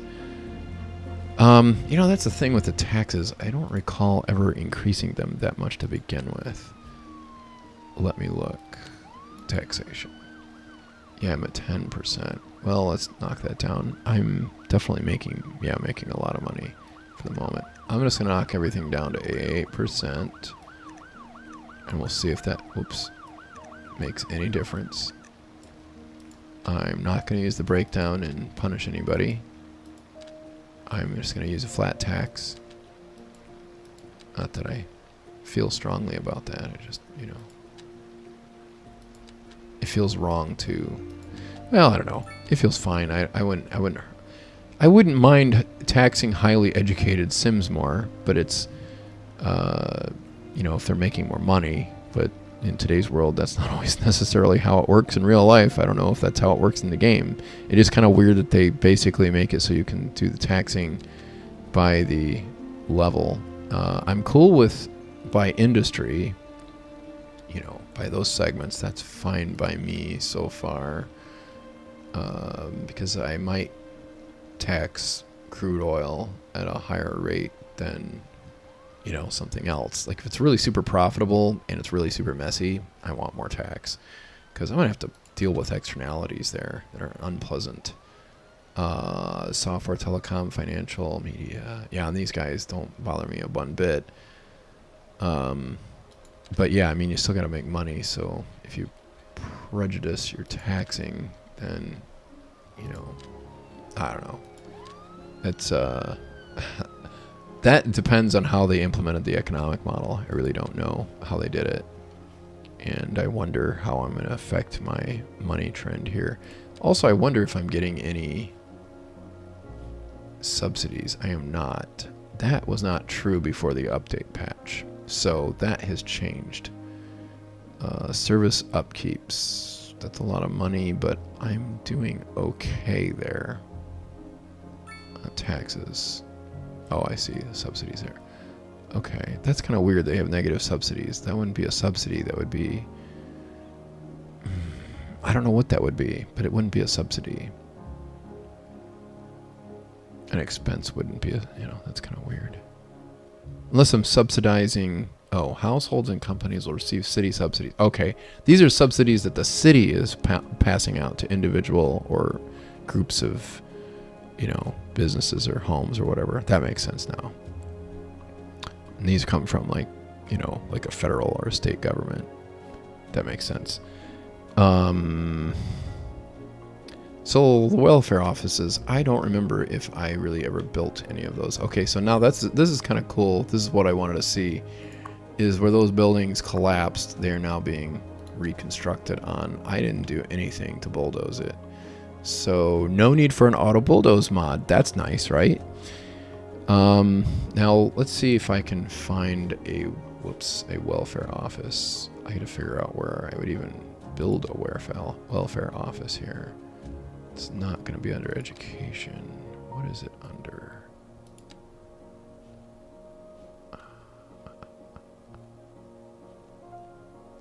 Signature? No, that's signature buildings.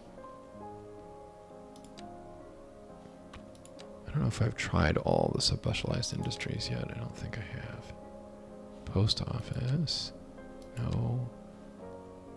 Where do I find the welfare office? Anybody want to give me a hint? Larger footprint houses. Oh, and Dopats. Thank you very much.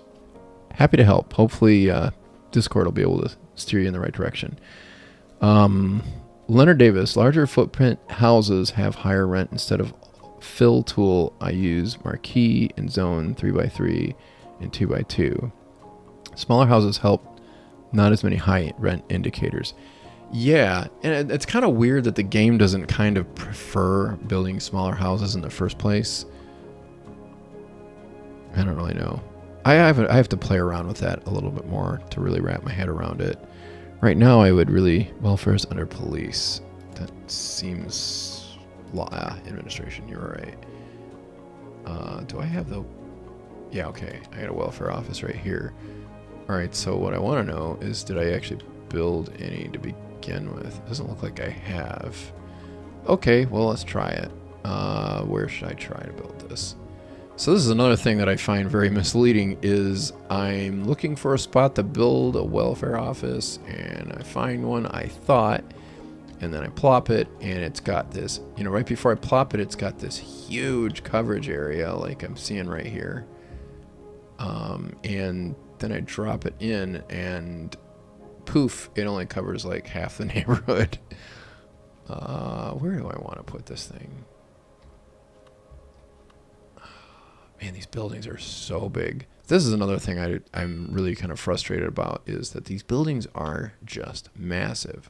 This is fine in a certain type of community, but in a lot of cases, these things are really compact, especially if you're in a dense community. And, you know, you may have versions like this, but you aren't going to have every one of them be this big. And like almost none of them fit in what is typically a standard size block in the United States. So let's see what happens with this welfare office, and what does my coverage area look like on this. Administration. Oh, hey, that's not bad.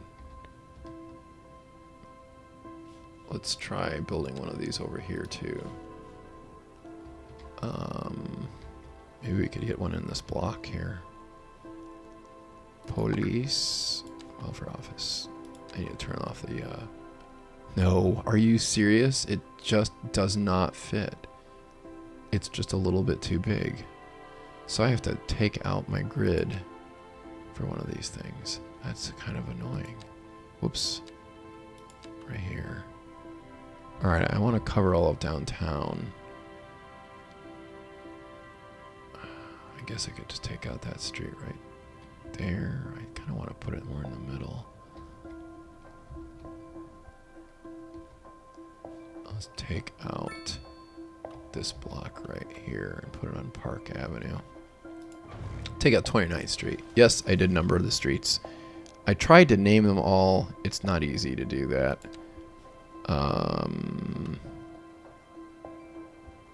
Let's do dezoning here.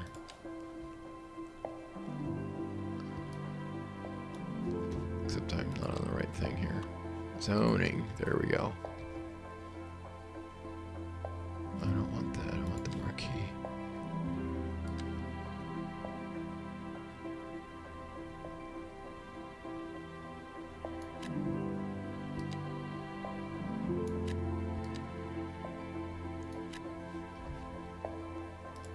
Yeah. That's nice.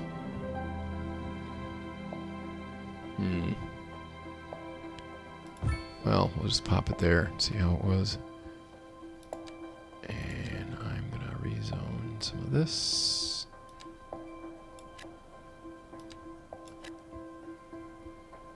That'll work. It's not quite the way I want it. I'd really like it to be right up nice and snug here. And then, you know, another thing, if you're in a, you know, if you're in a suburban area, yeah, sure, okay, you're gonna put a parking lot in front of it. But not in an urban area.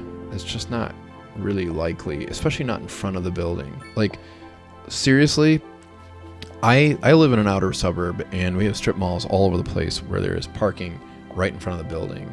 Like this configuration right here is not normal. Usually what they'll have is, you know, you'll have a little bit of a buffer, probably a little grass, and then you're gonna have a parking lot and at least a couple rows of parking, you know, along the front of the building. And it's not the most fun. And maybe just one row of parking in front of the building, but there's a driveway on either side, on either end here. It's not quite as tight as these. These are not what I would consider very likely to occur even in the United States, unless you're in certain neighborhoods. But then the other thing with this too is, you know, like, there are streetcar suburbs, like the one right down the street from me I was going to tell you about. In Fairview Park, A driving advisory has been Hold issued on. for the immediate area due to We're And we're back with music. In Fairview Park, right down the street from me, I have it's just a streetcar suburb. It's kind of a newer streetcar suburb, so it's a little car-centric, but you'll notice that most of the businesses are all along Lorraine Road or on Center Ridge. And that is because that's where the streetcars went. And they still have ordinances in that city that prevent you ever building parking in front of your building. It's not that that doesn't exist in the city. It's just that they don't let you build it anymore. They might let you put a driveway in the front so you can have, drop off in the middle. I'm not really sure how I feel about that. But the bottom line is the parking has to be either behind or beside the building. And I feel like that's a pretty realistic way of handling this. With this, I would expect, like this building, that parking would not be in the front. It would be over here. The building would be right on the corner. It would shorten the walking distance to get to the building from the main drag, which has the streetcar, or the bus in the case of, Fairview Park in real life. This building here would probably have an easement to the building next to it, so it'd have parking along the back, out of sight, and you'd actually be able to get to that loading area right here without having to squish a truck in where you've got pedestrians. It's kind of weird that they have this. These assets just don't look natural to me in so many ways. So let's see. I still see a lot of low rent. Oh, great. Those towers along the coast here are now unoccupied. It's been abandoned by its occupants. Why is it unhappy? Small homes. I don't really understand exactly what that means. It's collapsed due to lack of maintenance, but I don't know why it was ever abandoned to begin with. And it still says it's unhappy. High noise pollution. I feel like that just tells me what's going on in the neighborhood. But like here, I'm going to get the exact same results here, aren't I? This one's happy. Okay, it's got slightly less small homes. And slightly less noise pollution. Does it have noise pollution at all? Huh. Yeah, I don't know. What am I supposed to do about noise pollution? How do I even... where is it coming from? Let's see if we can get a clue on that. So here's noise pollution. So I've got a pollution source right here, and I guess that is a little further away. This is like the catch-22 that you get with the old game with City Skylines 1, is that you can't put commercial next to residential, even when it's super tiny like this. And these are skyscrapers. I mean, towers, I just don't understand why this would be really bad, high noise pollution. Noise pollution sources, traffic noise pollution. So there's a little traffic on that street. That street is not that busy. And it's going down, baby. Whatever. I don't know what to say. I just don't believe that having a few corner stores is going to add that much pollution to the neighborhood and then make these people decide they're all going to leave. Plus the apartments are too small. I don't know. I don't get it.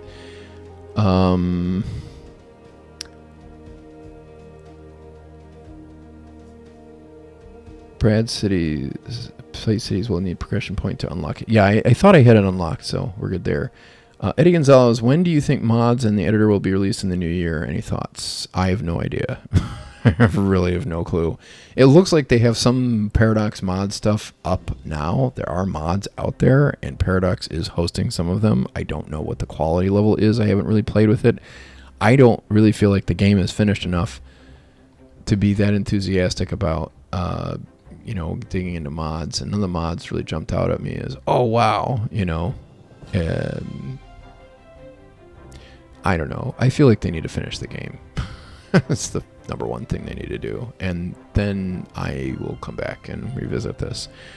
And hopefully the modders will have wrapped their heads around, how to do the things they want to do. Because I think there's got to be some mods out there. People are like, well, I'd imagine there's probably modders out there who are looking at this game the same way I am. They're like, well, what am I supposed to do with this? Quality of life stuff, like making it so I can set up stop signs the way, you did in the original. you know, are they going to really try to tackle that, or did Colossal Order say, well, you know, we're actually going to build that into the game, we just haven't gotten to that yet? Yeah, you know, or like one of the things I want is I can see, where's the traffic view? Traffic. Okay, so I've got traffic and all here, and I don't feel like traffic flow really tells me anything, because I mean, these streets aren't busy and they're showing up as colored. Why? I don't get it. That's like middle of the road. I would think orange would mean this is bad. Yellow would be like, hey, this is okay. Or green, I don't know. It just, these are not heavily traveled streets. They're just not. You know, just because you had to follow a car down the street before you got to the next block does not mean the traffic is bad. Now, if you want to see bad traffic, I'm usually experiencing it over here, and it's not really not that bad. I don't know. I feel like the info view is a little too sensitive here to really be useful, because like there's nothing on this. So how long ago was the traffic that bad? Is this at rush hour? I mean, it could be because of the time of day. I'm at 1:20. I'm in the middle of the afternoon. All right. So well, let's put this to the test then. Maybe the traffic does get bad when it's not the middle of the afternoon. So I'll speed this up and we'll see what it looks like in a few minutes when it's like 4 o'clock. Remind me though, because I'm probably gonna get lost in some new rant. What was the other question? What was my last question here? When do you think, okay, so back to Eddie, your question, Eddie. I really feel like they pushed this out at least, I feel like they would have fixed a lot of the problems, maybe the worst of all of them, in a year, maybe in 6 months, if they wanted to hustle. Now they have to hustle and are under the gun. It's not really the way I would want to have it for my company if I was the developer, if I was running things. But you know, that's where they're at. So I would guess they put it out in October. I don't think you're going to see, I really think you're going to be missing a lot. I mean, you got to remember, you know, it's not just mods that they don't have done. We don't even have a map editor. We don't have an asset editor. That's a lot of work. And I'd imagine they've got some baseline stuff done. And the other thing too is I bet you that they have got a lot of artwork in reserve that once they do finally patch this, we're probably going to discover that there's more than 3 assets for a lot of these lot sizes, and maybe assets for these weird odd lot sizes that they've had made by the 3D artists a long time ago. They just haven't been able to pop them into the asset editor and put them into the game. You know, the base game. I hope that's the case. I'm interested to find out, but I'm not going to hold my breath. I think that you're legit going to be waiting until at least March or April for a lot of this stuff. I could be completely wrong. They could have it out next week, but based on what they've said so far, I really think it's going to be March or April before this is ready. And it wouldn't surprise me if the console release gets delayed, just based on the problems they're having with PC. They've ironed out a lot of the worst of it, but I think that the devil is in the details, and that's where they're at now. They're not in the low-hanging fruit where there's like, oh, I could make a 50% improvement here if I just optimize this, or if I, you know, like optimizing the teeth out of the... That sounds really funny when I think about it. Optimizing the teeth out of the Sims is really going to help. So that probably improves performance dramatically once they did that. You know, getting the LODs correct probably made a massive difference. So, you know, there's a lot of things that they're doing there, but I think that the easy stuff is done. The stuff that's obvious is done. The stuff that you have to kind of study to see how it works and be like, wait, what happened? If you're not sure what I'm talking about, go watch AERO's videos. He's got I think it came out before the patch, where he went through and he, you know, really dug into some of the details of the games. He's made some good videos doing that. I don't have the patience to do those kinds of videos, which is why I haven't really been messing with the game too much. So, I think I have some ideas of things to do with City Skylines 2 that might be a little unconventional that you'll see in the future, I hope. If I can figure out how to overcome a couple of hurdles, you'll see it appear in my videos, but not in the way you're expecting. It'll be fun. It'll be interesting. But yeah, I think you're easily waiting until spring on a lot of stuff that they're promised. And I think that's really disappointing, especially as a guy who actually paid full price for the game. I was one of the few creators that did not get included on the beta. And the more I think about it, the more I'm actually a little salty about that. I don't know. Whatever. It's okay. I don't feel like I missed that much because this game was not really ready for a beta even. I'm playing some public betas that have way fewer bugs, and they've been that way for years. And these are indie developers that are much smaller than Colossal Order. So I don't know. I hope they get it figured out. I want this game to be successful because it's really important that it be successful for the entire city builder genre, which I am very big into, and I would really like to be able to zone and grow like I did in City Skylines 1, because sometimes you want to break from plop and wait for construction offices to build things, which is what you do in, well, the other two games I've shown you on stream this month. Ostriv, however you say it, and Workers and Resources Soviet Republic. Both great games, totally different from City Skylines in a lot of ways. What do we got in the chat? Jordan Hale, I'm very excited for all the new assets that will come. Different sized buildings will allow for more versatility in building communities. Yes, totally agree. I want to see that bad. Updates to our power grid. The city will be experiencing rolling blackouts. No, it won't. Local authorities. This is. And I have to wonder if some of this, We're if some of the stuff that they're saying on the radio, if that's not supposed to actually indicate something that's going on, which would actually be really useful. But when it doesn't really reflect anything that's actually happening in your city, it's kind of annoying. Okay, so it's... I waited too long. It's already morning. I didn't pay attention to the traffic. Now it'd be the morning rush. We got another abandoned building. Okay, so this is a little busy, but it's not that busy. I don't know. I would not consider this level heavy traffic. What does the traffic info view say? It says it's pretty heavy. I don't know. Like, okay, so the bus stops there, and that's why that's heavy. Okay. I don't know. I'm just not seeing heavy traffic. Why does that thing wiggle so much? Is that supposed to do that? Okay, I gotta slow it down. We gotta check this out. Is it not wiggling anymore? Does it only do it at high speeds? What happened to my wiggler? It stopped wiggling. Well, that's weird. Okay, now it's 7 something. Let's see if we can find more heavy traffic spots here. That's not that bad. That's not that bad. That's not that bad. Okay, this is actually kind of bad over here. That's a lot. And that's not even that's not even a deep color. Like, why isn't that deep red? That is actually bad traffic. And yet it is the same tone as this here. Actually, it's a lighter tone than that there, which has hardly anything waiting there. It's very strange to me. This doesn't even clear out when the light turns green. That's another thing. Traffic lights are way too short. The cycles are way too short. So like time traffic lights and being able to control lanes more, that would be huge.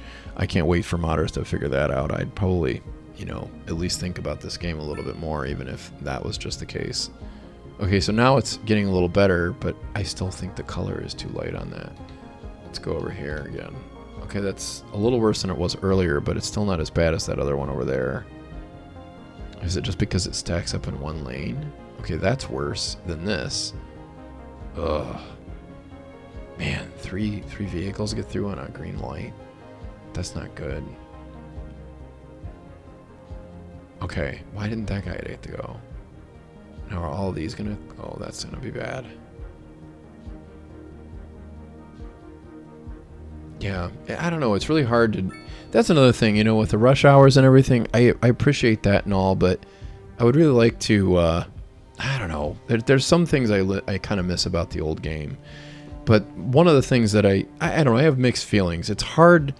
So congestion is something that engineers in the United States obsess over.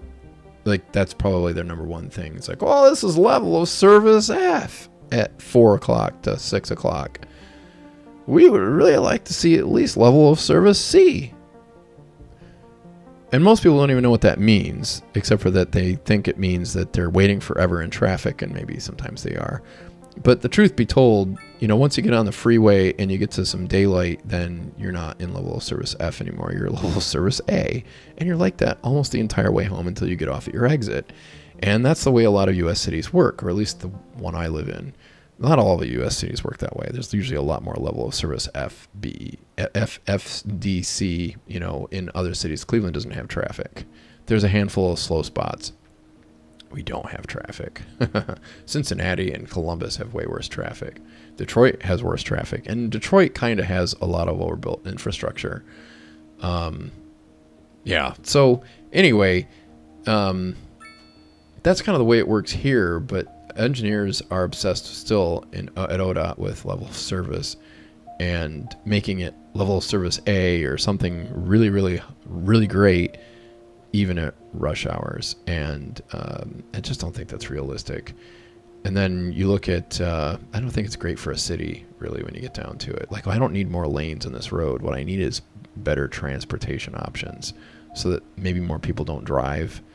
You know, like, our transit passes kind of cost a lot here in Cleveland. It's almost double what it costs in New Orleans. And Cleveland isn't a rich city. Maybe doesn't get the tourism New Orleans gets, so they don't have the volume. And a lot of the transit in New Orleans is actually centered around the tourists, so, you know, go figure. But Cleveland has a good transit system. It's just really underfunded at the state level. So anyway, it's crazy how they do stuff. So it looks like I missed something here. Probably in my rants. Maybe somebody said, hey, I got a question. What makes people leave in this game isn't happiness, but income. Yeah, and when the economy is not really working right, I kind of wonder what's up. I missed another one. Evan Leibovich, your comments about parking remind me of downtown Dearborn, Michigan, where most of the parking is accessed off laneways behind the businesses that front the main street. And that's typically the way a lot of the parking was done, because most cities and small towns in America, the downtowns especially, were built such that you could walk to everything. And all the deliveries happened, in a lot of cases, behind, maybe in front of the building, depending on whether there was an alleyway in the back. If there was an alleyway in the back, then they tried to deliver the back, probably. I don't know if they did it always like that in the old days, like back in the 19th century when a lot of these places were built, or in the early 20th century when they were rebuilt. Usually a lot of stuff, you know, is sprung up, and then you got more permanent structures that have endured all the way to this day. At least in Ohio, roughly in the 1880s. Sometimes if you're in a really old place like Cleveland and not like in a newer place that was smaller, you know, you might be 1860s, 1870s. But 1880s seems to be when the economy just exploded. There was enough wealth that everybody built these big brick buildings that still endure in a lot of places to this day. And they really make some nice loss out of those. We even have factories from that era still. So, and a lot of those have been converted, or warehouses that have been converted into, you know, housing and businesses and stuff like that. And it's really cool architecture. It's really great, because they don't make it that way anymore. But, yeah, a lot of times they would do that behind everything. And then they were like, oh, we should have parking in front so people can see that there's parking, instead of wondering if there's parking and not stopping.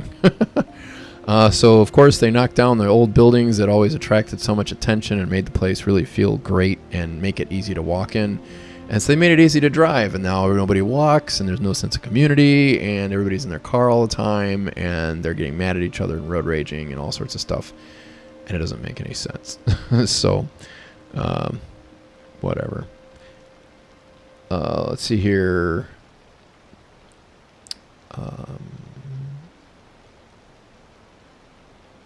Arthur Palva says happiness affects work efficiency and maybe other stuff. I don't know. Yeah, that makes sense. Hello, Teddy Radco's here. That's what I missed. No, you see, noise from the shop caused resonating vibrations that caused the collapse. I love it. Thank you for stopping in, Teddy. Brad Plays Cities. Welcome, Teddy. Yes, thanks for giving him a warm welcome. Arthur Palva, try traffic volume. Okay, yeah, let's do that. Traffic volume would be kind of nice to see. Now, see, this road is a little bit of a high-capacity road, and it makes sense that, you know, the traffic volume would be a little higher. And I've got the trams running on that. It just seems like it's high. I can't remember how far I ran the tram down this road. Okay, just to here. And then it's better. And I feel like the tram running along it is enough to make it alone say, oh, there's so much traffic on this road. Why is there so much traffic? You need to make more room for traffic. Even though there's hardly anything on the street. Like, I mean, look at that. There's nothing there. And it's almost rush hour, I would think. I don't know. Let's see what happened after Teddy came in here. Oh, wow, I tuned in while it is still live, said Pomone Brushier. Arthur Palva, asset mods and map creator are in beta right now. Okay, that's good. So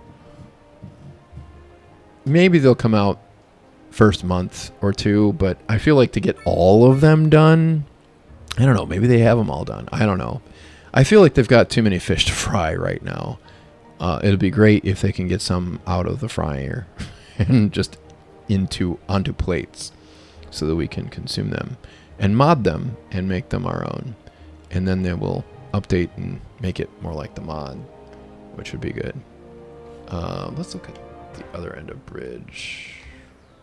Yeah, so that road right there is crazy amounts of busy. But if I look at, and that's not even got the capacity level of the other one. So if I switch over to traffic flow, it's still not a very dark color, which I don't understand. Because the traffic volume on there is high. Like, okay, it could be buses again. There are bus stops, now that I think about it, along that. There is no bus stop through here, I don't think. Yeah, there's no bus stop there. It's all over here and down here. So, I don't know. I feel like they let the transit weight too heavily on what they're saying is traffic flow. So that's why I've always said it's for bragging rights. It's not really actually meaningful in any other way.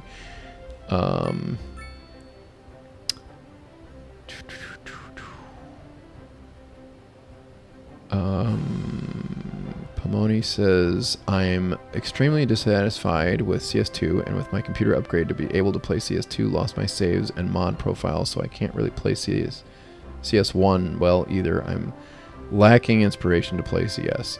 I feel ya. I haven't had any issues where I loaded into any saves when they were broken.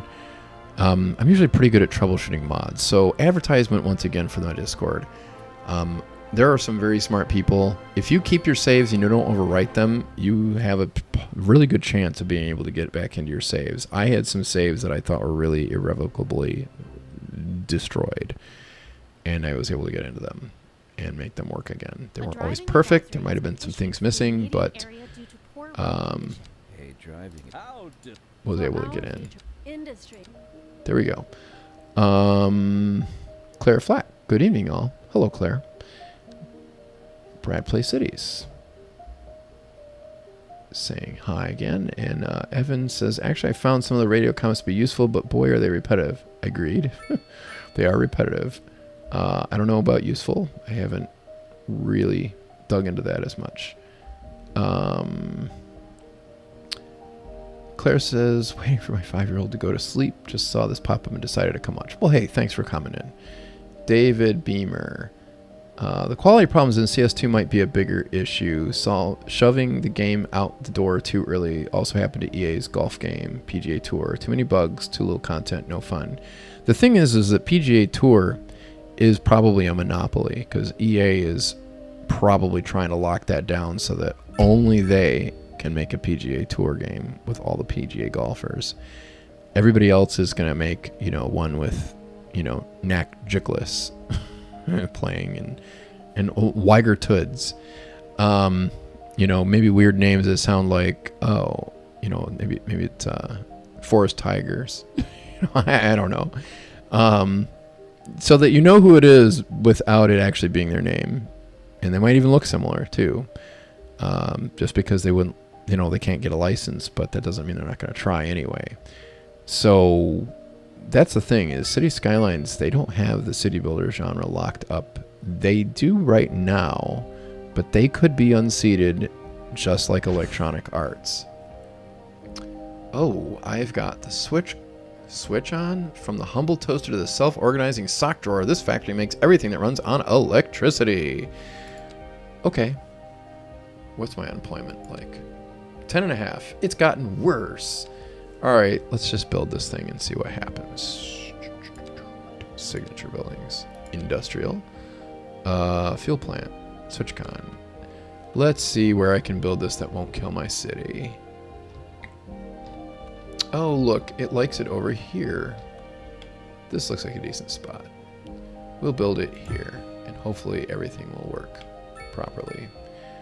Fuel plant. We could build this over here too. Why not? I don't care if I pollute the geothermal.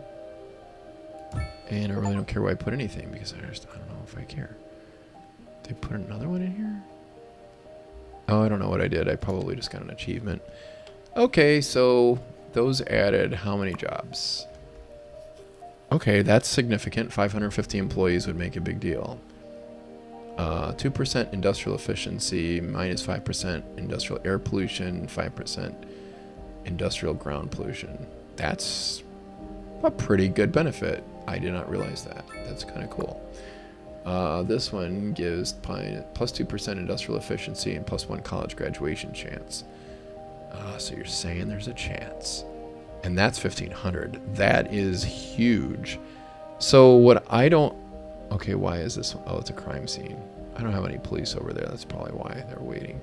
Okay, so look at the size of this building, and it has 1,500 workers. The size of that building, and I would expect this not to have a ridiculous number of workers because, let's be honest, they're probably storing a bunch of stuff, and you've got these big giant burners and big giant cooling things and heating things to incinerate stuff. So that makes sense that there aren't going to be that many employees there probably, although that still seems a little light because maybe you'd have 50 people working in the office to make sure. I don't know. I guess it's for city service. You're not going to have that many people working in an office. I don't know. But 1,500 here. 62 there. I can live with that. That makes sense. 22. That seems a little light, but okay. And then 550 here at this fuel plant. That actually seems a little high for this. I mean, what are they like standing around looking at the gauges instead of using a computer to monitor it?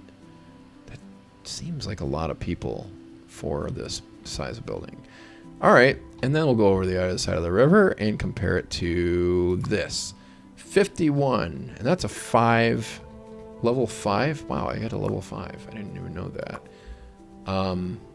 63, 27, 40. These buildings, okay, some of them aren't that big, I'll be honest. But I don't know why they're not that big. That one's bigger. You gotta have room for the production floor and all that stuff. I get that. But then, why? Like, the other thing, too, that's kind of tough is, so you've got that many employees, but is that just one shift or is that all the shifts? Because a lot of factories don't just run a day shift. They want those machines running all the time because the boss put a ton of money into those machines. He doesn't want to he can triple his production by running 3 shifts instead of just 1. That's the way it's always been in industry, because it does cost a lot and you get a lot more bang for your buck if you've got all this extra capacity. So yeah, I mean, I don't know. It's weird. I don't quite get it. This is just not what I would expect. Anyhow,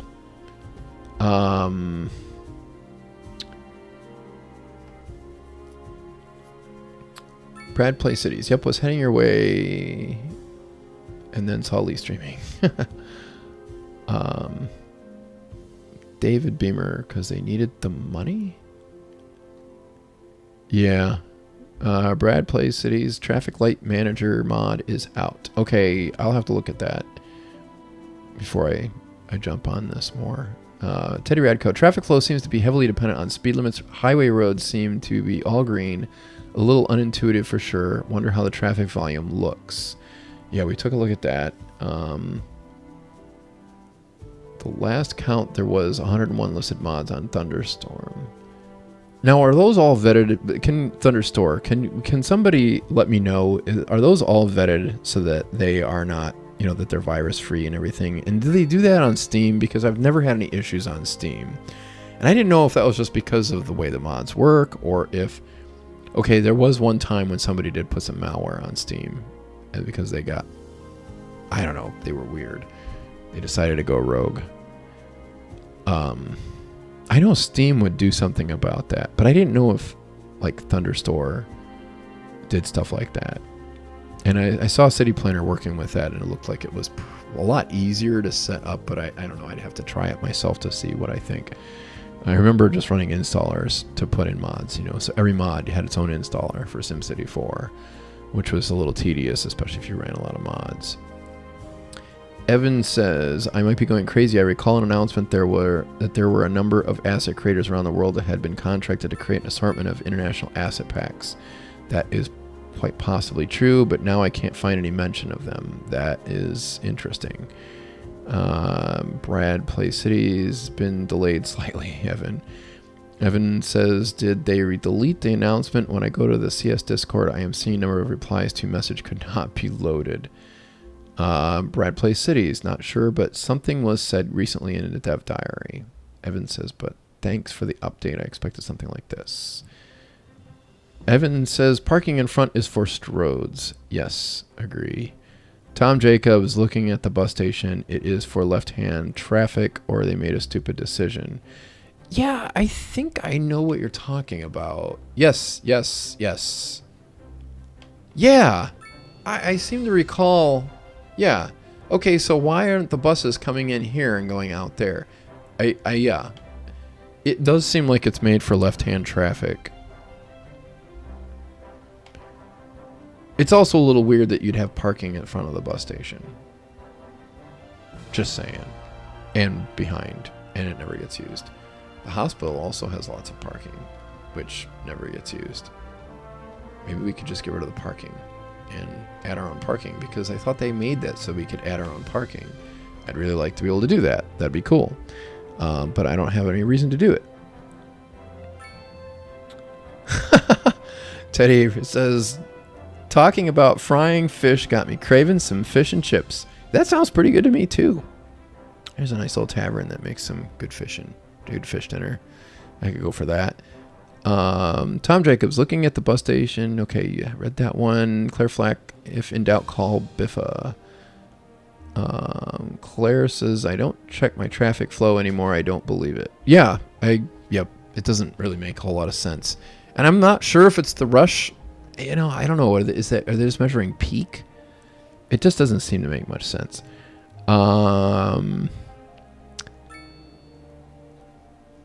Brad Play Cities could easily... yeah. More about fish. Claire Flack, I may have to get some fish and chips myself tomorrow. Wow, I started a trend. Who knew? Teddy says, Weigertoods and... yes. That's me. Matt Burt 2000. Highly missed out on Puerto Del Mar live stream, but making this one. Hey, glad to have you. Thanks for coming. and Porto La Mar. That was a nice series. I like that one. Kind of got stuck a little bit on how to get over to the industry over to the other side of town. Was really wishing I had a little more rail infrastructure. I think I would have done some restrictions and stuff on that to make that all work. But sadly, I had some really nasty things happen in my real life that sort of derailed me making much more progress on that series. It's amazing I made it as far as I did, honestly, looking back. Honestly, I would say losing someone close to you like I did in the winter of 2020 to 2021, that is really what killed a lot of my drive on YouTube. So, yeah. It wasn't just about the game or 5B1C even. 5B1C did get me for a little while, but it also helped grow my channel. So I'm not really going to complain about 5B1C. It was fun. I had a good time. Let's see here. David Beamer, good point with PGA Tours, lack of competition. My history is in software development, and I know how hard it can be to get anything out the door, even junk. Yeah, it's hard to get to a finished point. I've written my fair share of software, mostly business applications type stuff. And I can make something that works really well, but if it breaks, then I know how to fix it. It's hard to get something that's really, really, really refined out the door, especially if you're trying to build with something that you can build faster, like Microsoft Office or something, which is usually what my specialty was. A driving advisory has been issued. Going to skip. Let's change the channel here. Exercise caution if you must. Let's go to the Vibe. Yeah, let's try that. Wait. They have two of them? Well, let's just do the Vibe. See what happens. Let's see. Did you here in the Netherlands? This is Tiffany. Here in the Netherlands, they use 5 shifts. We don't get weekends in the industry. Oh, interesting. 5 shifts. So they run 5 shifts during the day. Like, how long are the shifts? And that's how they run their factories. We usually run 3, 8 hours each. Although I don't know how they do it. Like I know a Ford, their auto assembly plant, they would run 10-hour days. And I'm kind of thinking that most workers had 5-day weeks with 10-hour days. Now, these guys made good money running that assembly line. But I don't know how they did that if they ran... I don't think they ever stopped the line. So I don't know if there was overlapping that happened. You know, some guys would work, 8 to 6. And other guys would be working noon to, I don't know how they did it. I'd have to ask my grandfather. He retired from there. Good old Lorraine Assembly. Has been closed for a long time, but they still make them at Ohio Assembly in Avon. So, and I think Park Engine is still working. But yeah, Ford's really toned down what they do here in Cleveland. Brad plays cities. Yes. Even Biffa verified Thunderstorm was all good. Okay, well, that's good to know. Tiffany says, I use Thunderstorm, no problems with mods. Good. Clara Flack, Biffa is definitely loving the Thunderstorm. We just need to move it. Yeah, that would be handy. I don't know. I got used to playing with the game before Move It came out. I probably played the game for a good solid year before Move It hit the scene. And... oh, Arthur's taken off. Thanks for coming by, Arthur. Thanks so much. Really appreciate it. Yeah, so I played City Skylines 1 really solidly for at least a good year, I want to say, before Move It came out. And even when it did, I had my PC handled that game pretty well until I got to having a ridiculously big city, and even then it was acceptable frame rate, even with my older rig. But the thing is I never really got that dependent on Move It for a lot of things. Like for grading, oh yeah, I liked being able to do that. That made things a lot easier. And for building interchanges, I used Move It extensively. But it made things a lot easier to, shoehorn in an interchange without having to tear everything apart. But there's some things that Move It would kind of get weird and wacky with that I was really appreciative not being having other techniques that, I still use from pre-Move It days. So, I don't know. I feel like Fine Road Tool and Fine Road Anarchy, I don't know, but Anarchy is not as important to me in this game because the way they make the road building, you don't really need Anarchy quite as much. But I really could use, I would really like to be able to separate nodes. So like one of the things that I did, just going over the interchange here again, you have to pardon me, I'm using the keys to move things around here. Okay, so the interchange, oh, that's driving me crazy. The interchange here, when I built this, it'd be nice sometimes to be able to build stuff in layers. And like in City Skylines 1, if you had Fine Road Anarchy on, you could build a road across other roads at the same level, and it would not automatically assume, oh, you want nodes there to connect those roads, to create junctions. It would keep them separated. So you could use Move It to move it up and down, and it wouldn't be like you're going to interfere with, or whack out whatever you've built before. The City Skylines 2, it automatically assumes, oh, I'll put nodes in there for you. You're welcome. And I'm like, no, don't do that. That's not what I want. So it has some unintended effects. Now, I'd imagine there's probably ways of modding that so that it doesn't do that, which I very much welcome seeing. It's also kind of weird that I don't have any pillars in the middle here. I kind of liked being able to put pillars where I wanted them, but that is not in this game.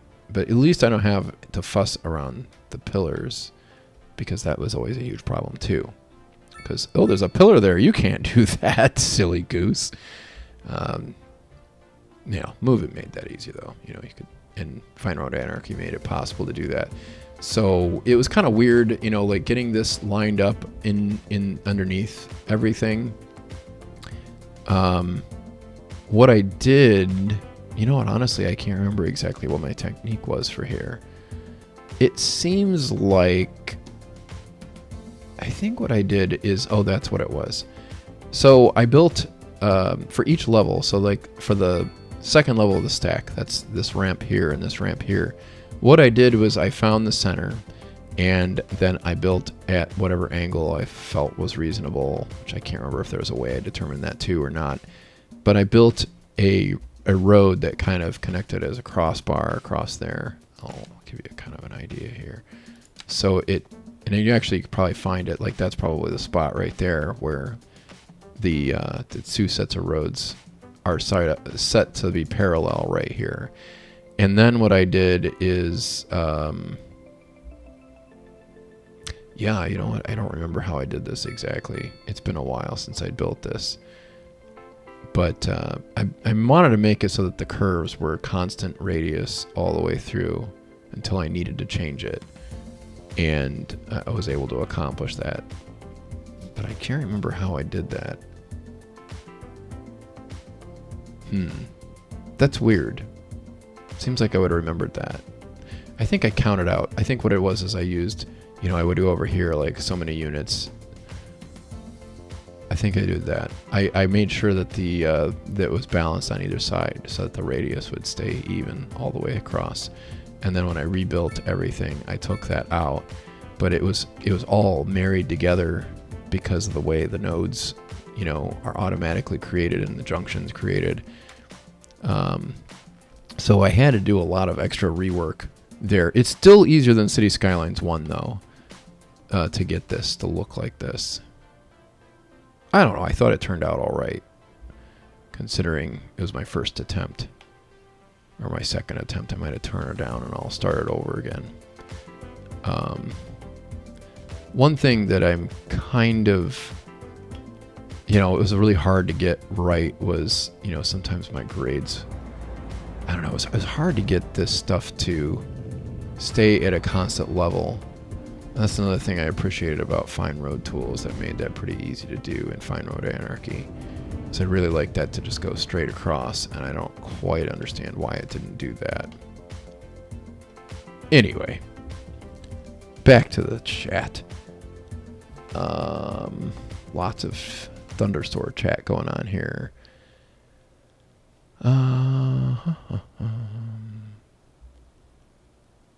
Thunderstorm mod. Okay, Teddy Radco says that Thunderstorm mods are probably fine so far, but best be careful still. Scammers can appear anywhere. And we did see that. Like, it wasn't that long ago. Okay, maybe it was forever ago, but it might have been like a year ago, 2 years ago. I can't remember when it was. And I can't remember even who it was, which is fine, because I probably don't want to remember. But there was a modder who had a few mods up there, and he replaced or added code that was malicious in it somehow. And I don't know why he did this, or she, for that matter. I'm not really sure who it was.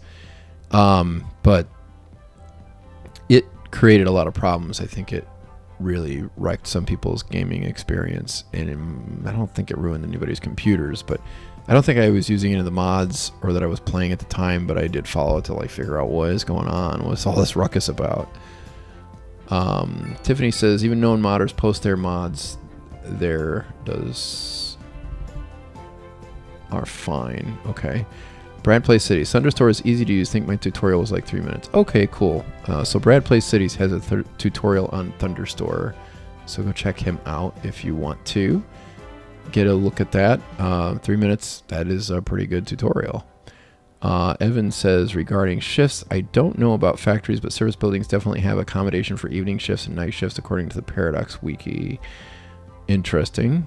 Now, what I want to know is, does that mean, so like, all right, so like this building over here has an ungodly number of employees for the size of the building. And I guess if you've got a bunch of small workstations on a few levels, I don't know. This is kind of a small building for that many employees, but it's I could suspend disbelief enough, or I could understand where you could come up with that number. And over here, no, I'm not going to look at that one, because that one was ridiculous. But over here, okay, so now all the, oh yeah, I already established that this is a different save. Whoops. So, like, this building here has 50 workers in it, right? Yeah, 50 workers. And what was it we were talking about now? Oh, regarding shifts. Okay, so are these 50 workers, is this 50 workers that overall work for this company? Or is that 50 workers per shift? And do the workers come in on the shift, come in as the others going out? That'd be interesting to know, because you'd kind of get a both-way rush hour to a degree. Although, you're going to have a lot of the office and, 9 to 5 workers. Those are the ones that are really going to be dominating, because you're not just dealing with the factories. Although in this game, it seems like I have to build an insane amount of industry to have enough employment. Now, having added all those other jobs, where are we at? We're only still down. We're just now going under 9%. That doesn't seem right to me. Anyway. Brad Plays Cities. Claire, we need move it. Teddy Radco, as in, I don't think they are vetted in any significant way. For now, everybody uploading is a passionate nerd. More trustworthy, yes. But this could change, so proceed with normal caution. Yes, passionate nerds can turn into disgruntled passionate nerds at times. Although I would say most nerds, especially that play this game, tend to be the nicest nerds I've ever met. And I consider myself a fellow nerd. Although I prefer the term geek for some reason, because I don't want to be a candy that's really, really tart that I wasn't really into.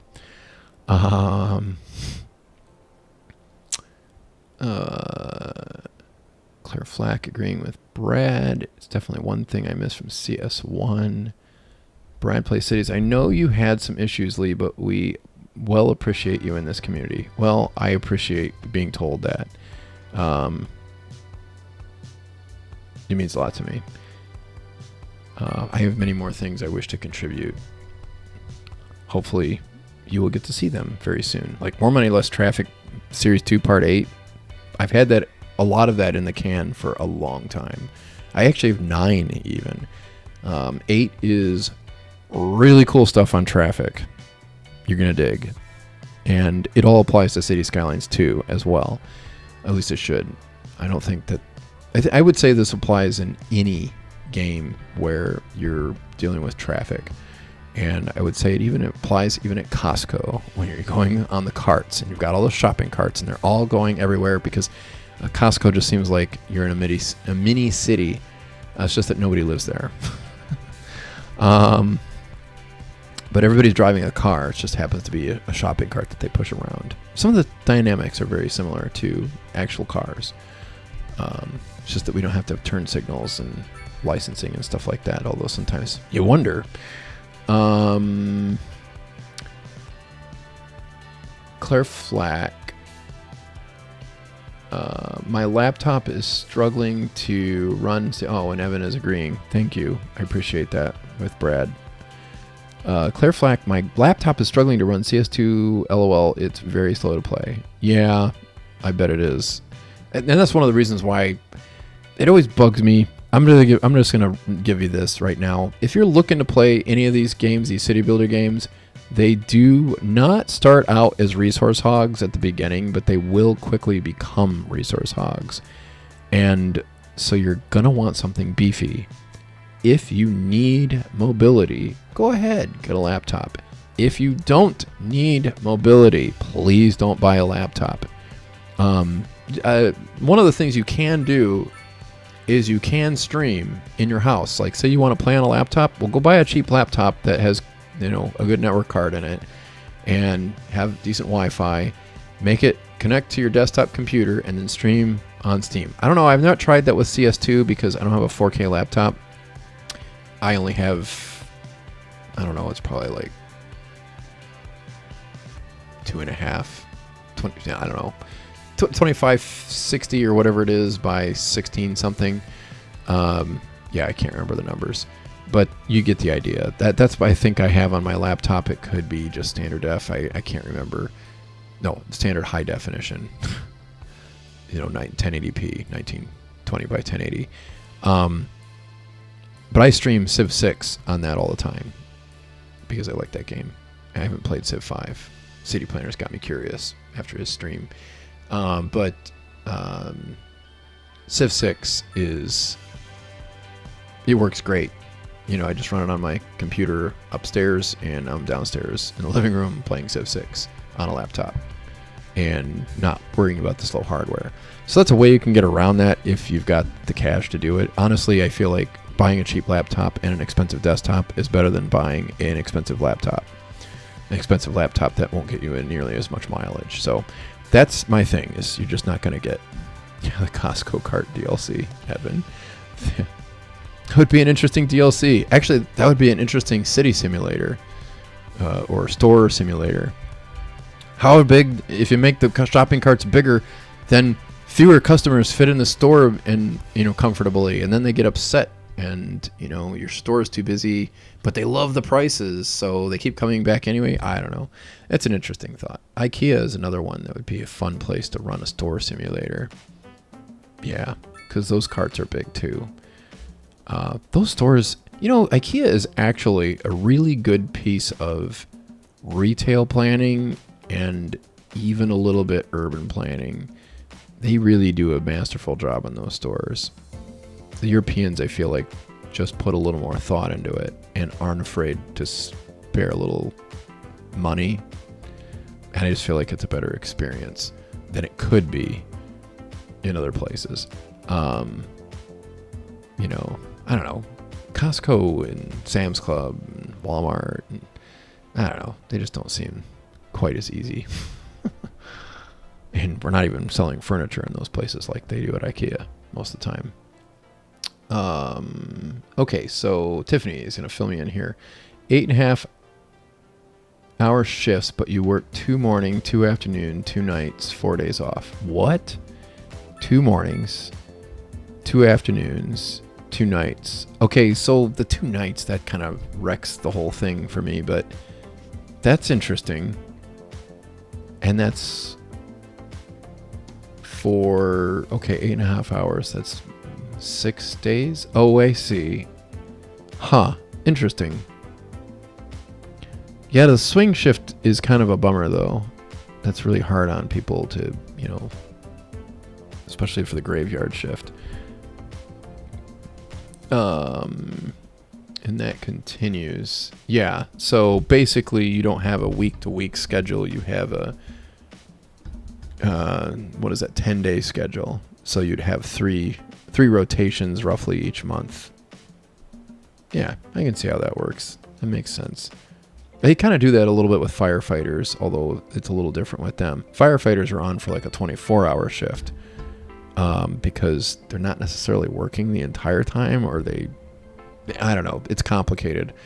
My brother-in-law is a firefighter in Cleveland, so he's got I don't know. Maybe he's watching. Anyway, thing is he's got he's explained to me some of this, and I always get a little hazy on some of it, and I'm not sure if it's just because every city's a little different. I mean, we have like dozens of different communities and fire departments in Cleveland, in greater Cleveland, but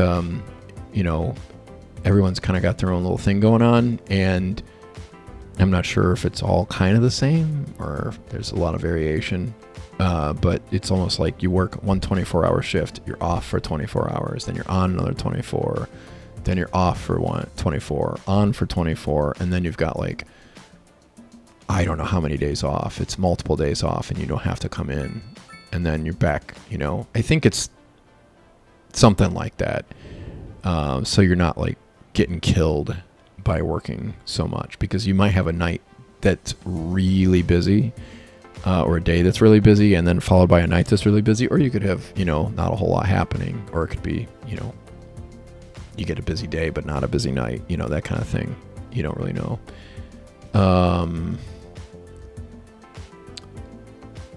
Evan says, my concern about Thunderstore is whether mods there will break my build when they transition to Paradox mods. I wouldn't. Okay, so here's my guess on that, Evan. I would say I don't think that's going to happen. And this is why. Because the mods on Thunderstore are going to end up on Paradox mods from the same source. It's not like somebody's going to go to GitHub and like, I'm going to put my own name on it and change it so that it'll break people's saves.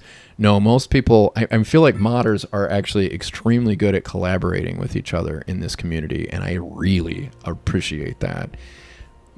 The City Skylines 1 had a positively magical modding community. I've never seen anything like it with this game. So it's really pretty cool that they do that. And I really feel like once, one of those mod stores really takes off, and hopefully it will be the official one. I won't guarantee it. And this is something that I feel like is a risk that Colossal Order is taking yet again. Hey, I made it over 30,000. That's nice. But the thing is you can make a whole lot of investment in building a mod store, but as long as your game can still be modded some other way, if people find that easier, or they can find the mods they want that way better, you're not going to be in control of your modding, and it's going to be a little harder for some people. I don't know if that's going to happen, but I mean, it's conceivable that they could make one mod that makes it so that it controls it all. Or just one install, and then you've got, basically Steam Workshop going at it again, except you're just going to a different website to get your mods. It doesn't have to be Paradox. There's a good possibility Paradox mods won't ever take off. I'm just going to say it right now. I hope, that's the risk they took by not having that ready and launching it on the same day as the rest of the game. Because the mods are still out there, they're still coming. Thunderstore could be the established place, and then 2 years from now, maybe Paradox does something and makes it so that, oh no, Paradox mods makes more sense now.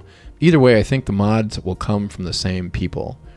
I don't think it'll break your save that easily. So that's my thought on that, because it's the same code. It's just coming in a different way. It's like, if you buy it, get it from Thunderstore, well, then it's like getting it from, going to Walmart. Well, they don't have it in stock, but you ordered it, and so then it shows up, and then you go to Walmart and you pick it up, and you go, instead of just going on Amazon and they ship it to you direct. That's hopefully how Paradox mods works, is more the Amazon way instead of the old brick and mortar, before you could, buy stuff on Walmart.com and have it shipped like Amazon style.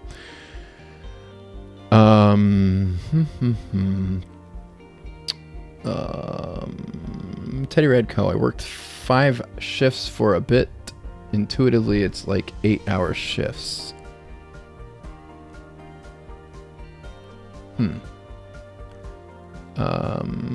Oh, okay. I get what that's... Okay. That's kind of weird. Okay. Alright, I think I kind of get what's going on. I'm still trying to... I'd have to have somebody spell that out for me. Maybe you could make a video and I could understand it. Or point me to one that had already been made. Because I'd be interested in knowing how things work across the pond. Because the American way is usually the way that... We've always done it that way, and we're not going to change until we have to. And a lot of times they don't have to. Brad Play Cities always need caution, Evan, especially when they update the patches. You then need the mods to catch up, so it can cause issues. Yes, that's always a risk, and I would say it's going to be a risk earlier on in the game's history than it would be. Like City Skylines 1, that had been around. It was a known quantity for a long time, and and you still have that. Some of that I think carried over, I hope, between Colossal Order and the mod developers. The actual software developers and the mod developers, they gave the modders a heads up and a leg up, and I think that there was some decent collaboration there as time went on, because I think Colossal Order recognized how important the modders were to the community, and I hope that that's the way they continue running things with CS2, although it remains to be seen. It's hard to say because Paradox Mods has not hit the scene yet. Tiffany says you'll get a pillar by clicking with the same road on the spot where you want a pillar. Well, let's try that, because it would be kind of handy to have some pillars over here, and I don't really care if I break this because I have saved it somewhere else. I don't think I have autosave turned on. Even if I did, it won't matter. Alright, so let's say I want a pillar right here. Don't do it. Don't. Okay, that's not what I want either. I just want you to go somewhere. And, okay. Oh, I did the wrong road. That's not going to help. Let's go to a ramp. Highway. Ramp. There we go.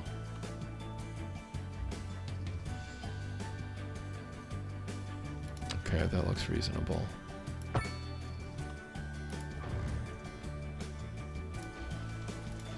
Oh, Tiffany, thank you for that. That is actually really, really good.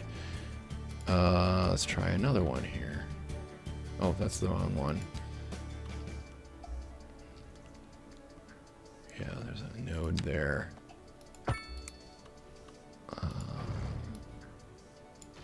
Okay, yeah, that's a cool trick. Thanks for sharing that with me. Now my next trick will be to get it on the top level. I don't know if that's going to be doable or not. No, you know what? Because I don't think. See, these should probably be tighter, and there should be more spread on the bottom level here, so that I could get a pillar underneath there. This would require a humongous amount of steel to get that. Yeah, and I don't have... I might be able to get one right there. Yeah, okay. This would save me a bunch of money on steel if it will build it in the right spot.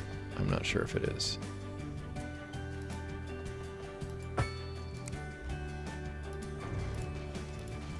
Ah, thank you, Tiffany. That looks very good.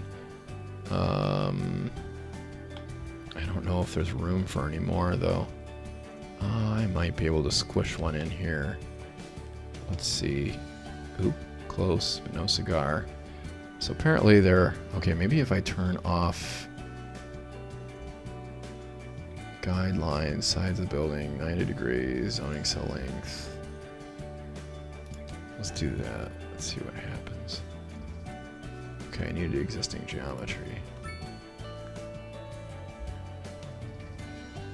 come on. Don't bounce over that. Snap. Let's not do that. Not do that. Not do that. Ah, there we go. We'll see. I don't know if it's going to like this enough. Overlapping items. So I can overlap in City Skylines too. I might not be able to get any more of those in. Okay, actually I can get one right here. No, I can't. It doesn't like that one either. Now it's weird that it doesn't pop up as all that overlaps. Yeah, okay, so maybe the single lanes are better because it only has one pillar on it.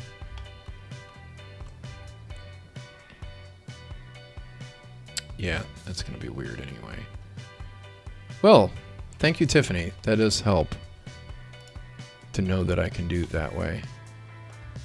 It doesn't look like... No, I probably could put one more pillar right over here. Let me try that. I didn't try this side.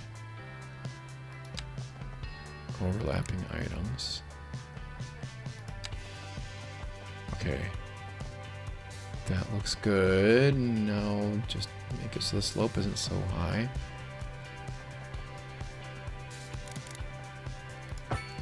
Okay, that's good. Ah, very nice. Hey, that just saved a bunch of money on steel. And it looks pretty good. Although I'm not really saving money on steel, I'm thinking about Workers and Resources Soviet Republic again. That game, it would save me some steel. Let's see here. That's one nice stack. Thank you, Teddy. It's not quite 100%, but it's close enough to see. And the hard parts right here, that's the worst.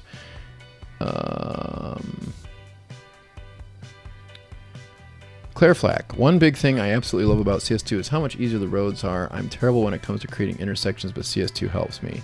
Yeah, you know, I want to show you guys something. I don't know if you guys noticed this, but, you know, City Planner talks about this a lot, and I'm glad he does because it's really useful to have somebody in the community really draw attention to this. I'm going to draw a little more attention to it. I don't know if I have a great...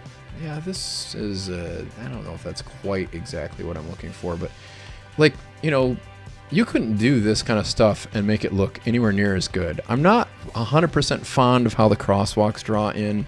I get why it's like that from a couple of different perspectives, and I can live with it, but it's not my favorite, the way it's done. Because I think in reality... you would go with a short walk across and not, you know, you'd have pedestrians go over here, and at least that's how I think they would do it in the US most of the time. You do occasionally get intersections like this, but it's not usually, the crosswalks don't usually quite work like this. And they always keep the stop line so that it runs straight across the road. I've never seen, you know, like crosswalks I could see doing this, but the stop line, yeah, that'd be perpendicular to the travel lane. The edges of the travel lane here. Hey, I just noticed that there's like a pedestrian refuge there. That's kind of cool. I like that.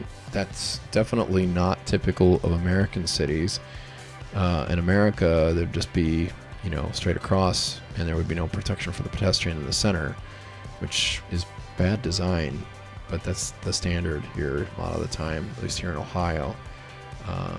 They're getting a little better, but it's not happening very fast. And then, but the cool thing here is that, you know, this doesn't line up perfectly. None of this lines up perfectly. So you can do some kind of wacky stuff with these intersections, and get some interesting results. I mean, I feel like this is much more realistic looking than City Skylines 1 ever got. I couldn't find a way to make this as graceful as I would have liked, but it flowed okay. I'm okay with it. I was just playing around a little bit to see what I could accomplish with this. I did not connect that for a reason. Should put a pedestrian path there, though. That would make sense. But yeah, anyway, I was just laying out streets ahead of when I would actually put things on them. Just trying some different things.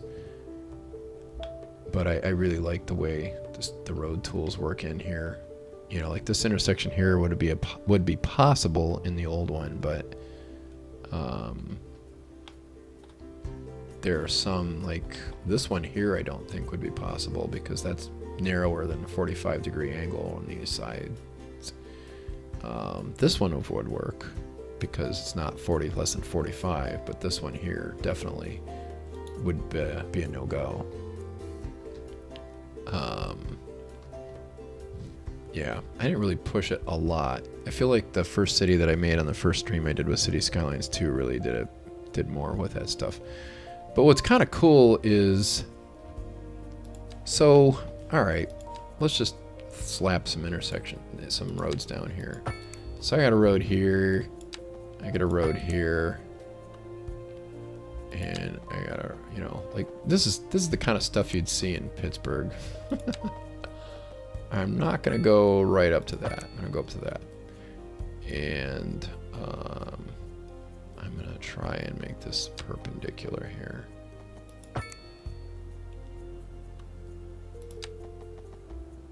All right, so we're just gonna try to make this meet in the weirdest, awkwardest way possible. And usually this thing will actually let it happen pretty nicely. Nope. Yeah. I mean, check that out. That is an intersection that would have been impossible. Actually, that intersection there would be impossible too. This you could not build in City Skylines 1. That would not work together. You would have to turn it into something that looked really contorted. And that's contorted, but it's realistic. There are lots of intersections like this in the real world. And even in American cities, because, you know, not everything in America is a grid. And, you know, even in grid cities, you'd have some weird stuff. This here would not be treated as a single intersection in City Skylines 1. You'd have a crosswalk in the middle, or it would just say, no, you're not going to build that, you silly goose. So I really like some of the improvements. I like all the improvements they've made in this. This is great. I'm not always keen on how the widening works, because that can get a little crazy. So like if I, oh man, replace, that's the one I'm looking for.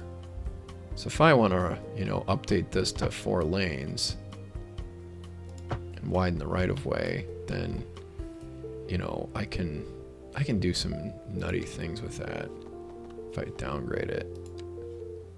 Okay, that must be a bug that it thinks I'm okay. So yeah, like this here, that's kind of weird to me, and it's really easy to get that messed up. See, now I have another awkward variation on that intersection. So yeah, I mean, they've really improved some things, but it's just, yeah, sometimes you got to be careful. I think the thing that makes me the most crazy though is when I do something like this and it's like the perfect grid, yay. And then I do something like this and I get a grid, and that's good. Now I will go over here and try to be parallel to it. And how did that get off? You know, like, I don't understand how that happens. And it's really hard to fix sometimes in this game. I saw City Planner fiddling with his last night. I'm like, is that what people are doing? Like, really?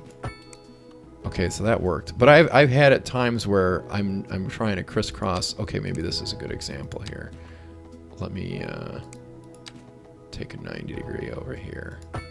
All right, so now I'm going to cross this, all of it. And it didn't do it. Of course it didn't do it. I don't know, maybe it was a bug and they fixed it. If so, hallelujah. But either way, the road tools are definitely more, there's more you can do with them, easier and faster. But sometimes you can very easily wreck what you were trying to do quickly as well. So it's, you know, tricky. The network extension scandal, that was what it was. Network extensions, somebody poisoned the network extensions and made them so they would be viruses and make certain people's PCs work like garbage. And I seem to think that wasn't City Planner one of them? I think it was. Yeah, that was crazy. So watch out there, guys.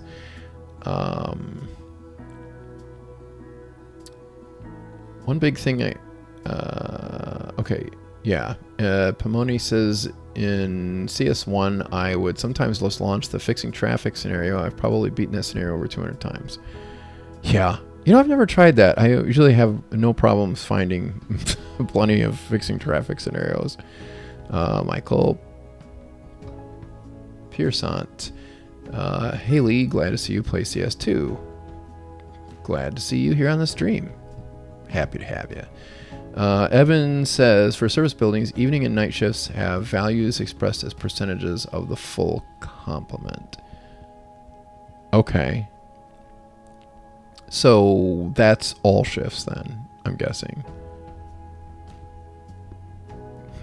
Interesting.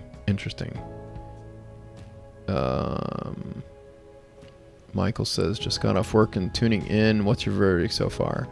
I feel like this is going to need more polish before I'm really all in on it and stuff. I have to start a whole other city, and I'm not doing that right now. So, now look, now this one's abandoned.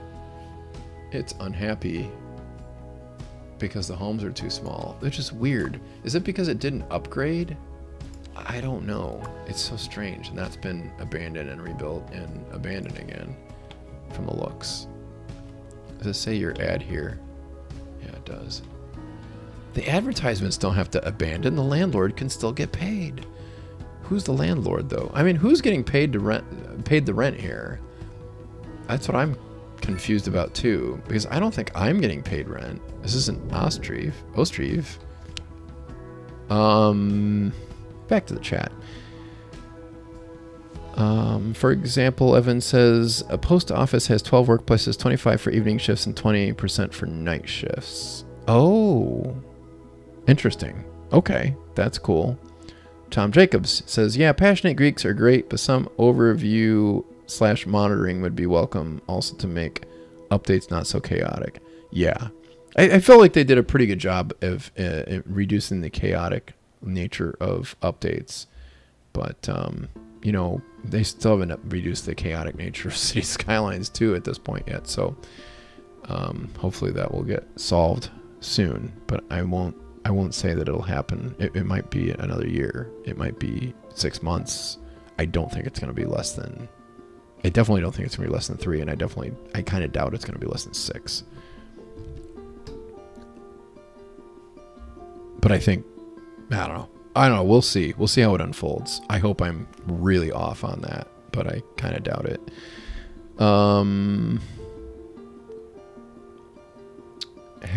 Teddy Radko had an expensive laptop, was fine for the time, but they aren't really that worth it unless you really, really need it. Yeah, I agree. And I really feel like a lot of people get it because of convenience, but they don't really understand that they really don't need it. It's kind of the wrong tool for the job. And I was a PC tech. I built my computer here. I built lots of computers in my lifetime. So, you know, and dealt with corporate IT and all that other fun stuff. So I'm not a noob, but, yeah. Let's see here. Brad Play Cities. I tried to make an IKEA DLC, but just couldn't piece it together. I like that, Brad. And so did Claire. Evan says, Europe gave us IKEA, but it also gave us Aldi. I love Aldi. Aldi is fantastic. And Trader Joe's wasn't invented by Aldi, but it's run by one of the Aldis. If you're in the States and you know what Aldi is, like if you live east of I-29 or I-49 or whatever, or you live in Texas, Triangle Cities, or you live in Southern California, you probably have seen Aldi and go to it often.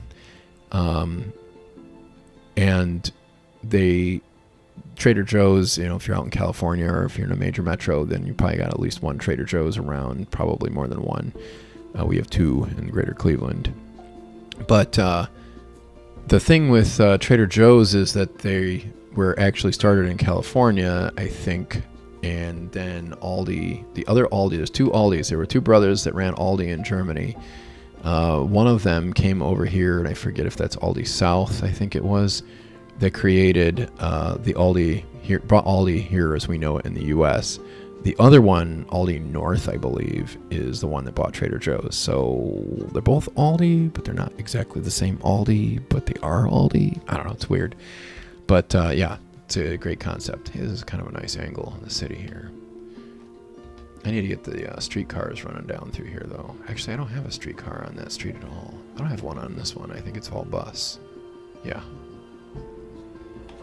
I don't know. I was just trying to create another town center. It seemed like I've created a better town center than the one over here. Because this one over here, it's different. It's a different kind of town center here. I didn't know that I could go with smaller buildings here, so the buildings on the corner here are oversized, which it just weirds me out a little bit. If I made the buildings around here bigger, that would be better, but I think I'd rather make these smaller instead. Have that be like the historic downtown and not be like over there be the new downtown, you know, or second downtown, and just have a whole bunch of streetcars running between the two on all these roads. That'd be pretty cool. I need to get some rail going on here, but rail is one of the things I think is broken in the game, and I don't feel like going to the trouble of setting it up right now because yeah, I want to grade it right.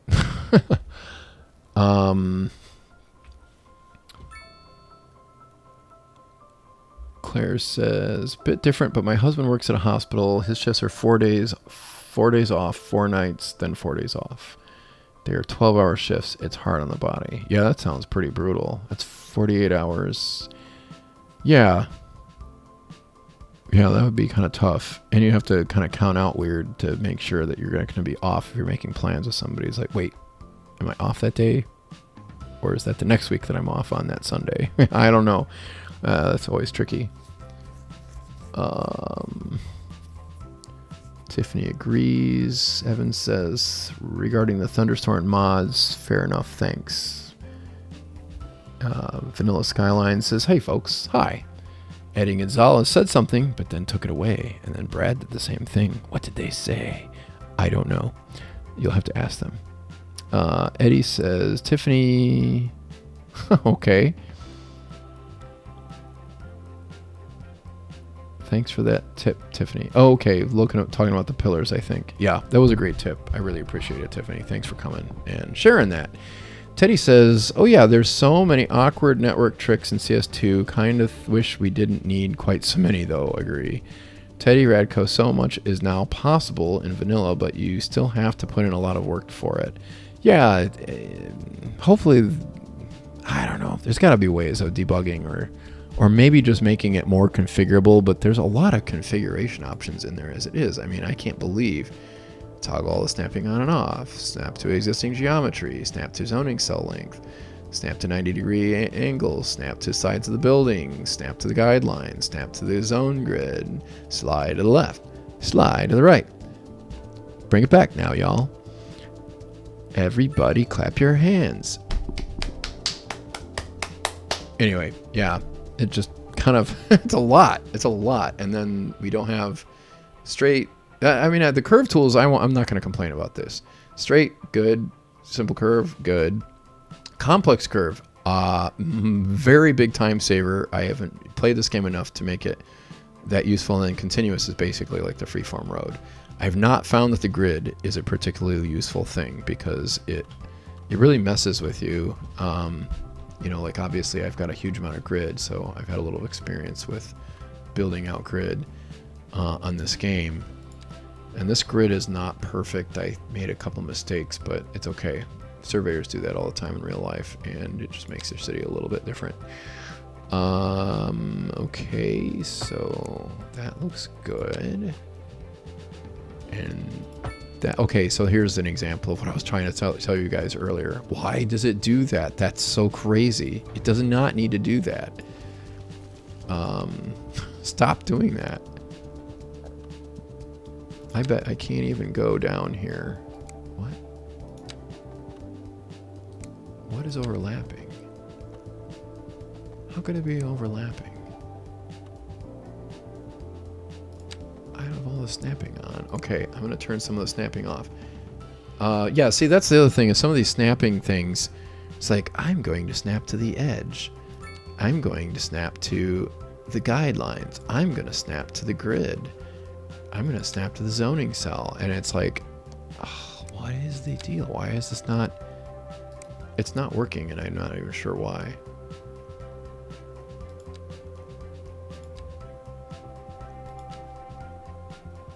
Okay, now I got nothing.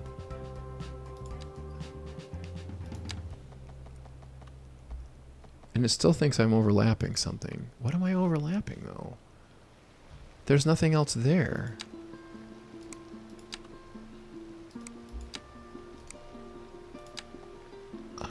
I don't get it. Yeah, I'm sure one of you guys does, though, because you probably played this more than me. I can't even do that there. That's weird. Well, I won't show you that then.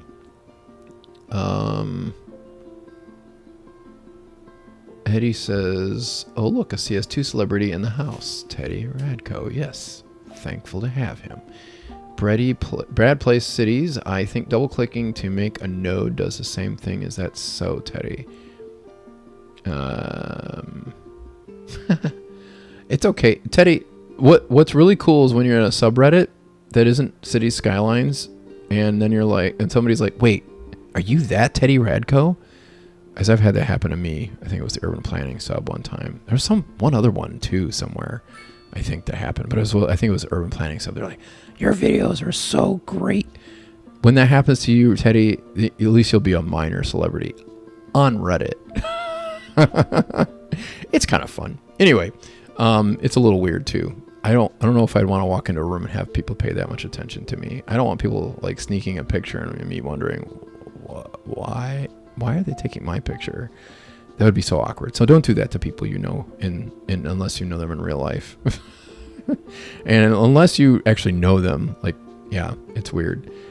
And if you walk up and you say hi, that's cool, but I don't know, it's kind of weird if you're trying to take pictures over your shoulder.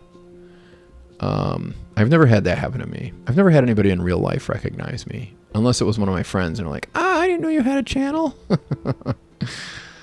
That doesn't happen too often either, but most of my friends don't play City Skylines or City Builder games in general. But I'm discovering that some people actually like these streams. So anyway, hey, by the way, liking the streams, if you can give me a like, that would be super cool. There's like 30 some of you on. I don't know if you've been on here all the time, but if you haven't and you didn't hit that like button, boy, it sure helps the YouTube algorithm know that maybe people would like to see the stream.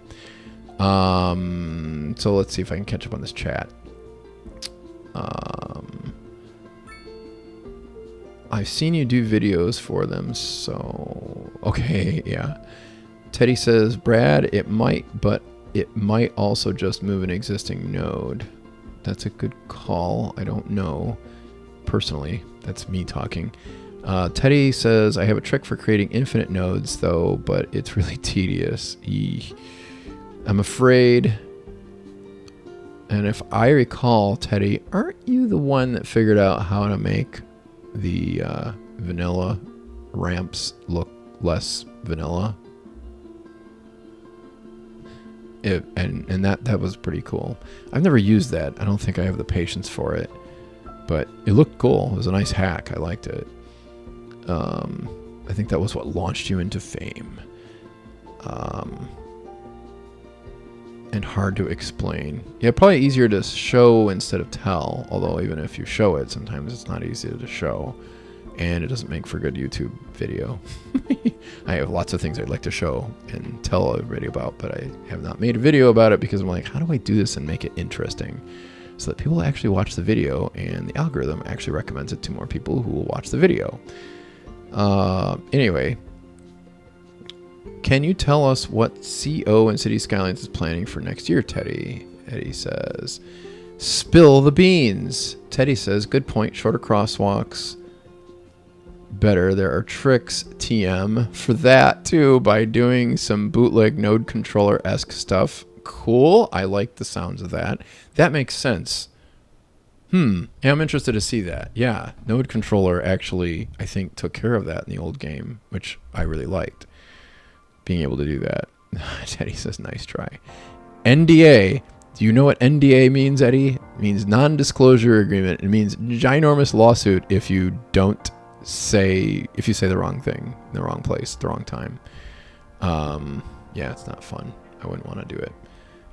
I am, on the other hand, bound by no NDAs. Other than that, I, try not to spill the beans on things that people say to me in private. Let's see here. Brad says, okay, Lee, got ahead. Haven't slept, and it's near 11 a.m. in Australia. Oh, man. Dude, you've been up all night. So good to watch you again. Take care. See you, Teddy, Claire, and others. Thanks for joining us, Brad. I'm really, really happy you stopped by. I'll have to check out your video on, I forget what it was. I'll remember once I find the video, though. Maybe I'll find something else I like, too. Teddy Radco. Hashtag I like contorted junctions. Yeah, I should just throw that up on my YouTube community post.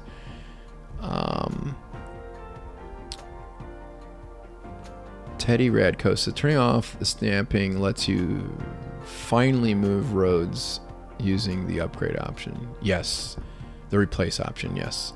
Yeah, I get confused about that too. I was looking for a replace, upgrade, and then it was like, oh yeah, that's replace. Claire says in the UK we have Aldi and Lidl. I think we have Lidl, but not in Northeast Ohio. And I don't know if there are any in Ohio, honestly. If there is, I can't think of one. Maybe it's just not on my side of town. I'm not sure. Teddy Radco says, took me like 200 hours for me to get into complex curve, but man, it's really good. My default is probably the continuous curve tool. Me too. But one of the things that always made me nuts, and really, this gives me an idea. But, let's see if I can get this to match. Yeah, we'll do the guidelines. Yeah, okay. Oh, why does it think there's something overlapping? What is there? Is something really there? I don't think anything's there. It looks like it's just open land.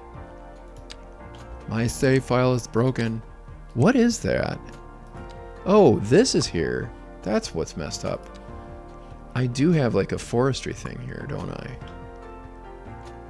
Oh, I forgot that was even there. No wonder I was having trouble. It just doesn't show up very well. Okay. Alright, so say I've got a road right here. Oh, why does it do that with this stinking... why does it do that to my grid? Okay, so I've got a road like this and another road that comes off. Why can't I get the zoning? There we go, let's do that. That's probably part of the problem. Okay, I've got a road that's right here. I need to snap to 90. That's what my problem is. Let me rebuild that. Give me a second. Let me rebuild that too.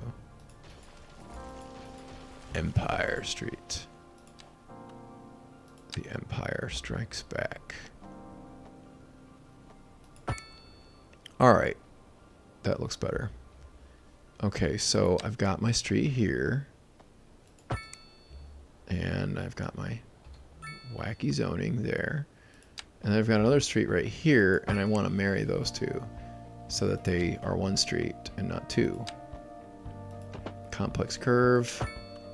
Oh, that's not the right curve tool. So obviously that's not the right tool to do that with. Let's do the complex curve. I think that's the right one this time.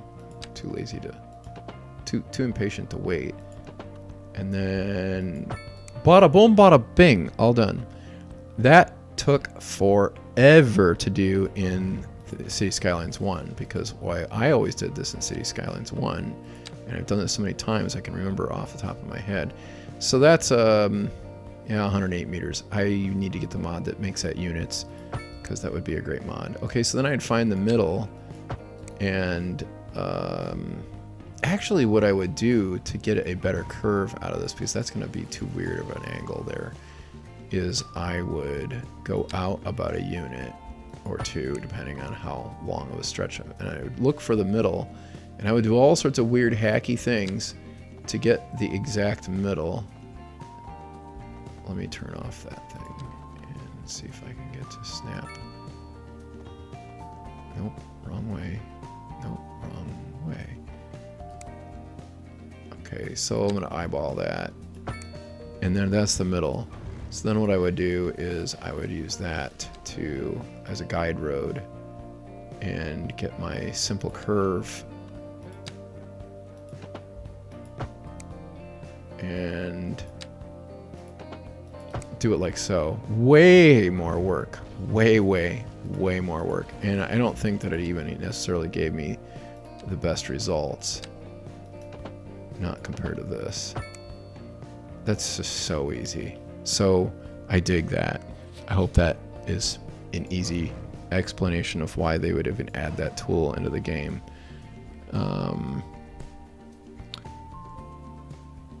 The game is okay. Atlantic Velocycle says this game is alright. Those new up-to-date graphics are kind of S tier.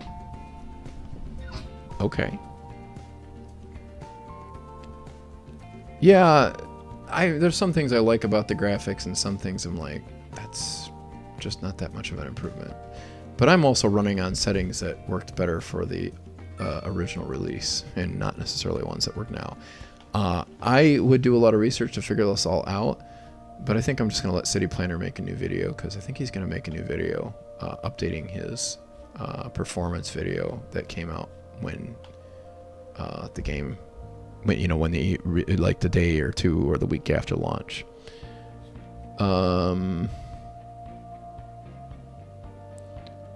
Let's see here.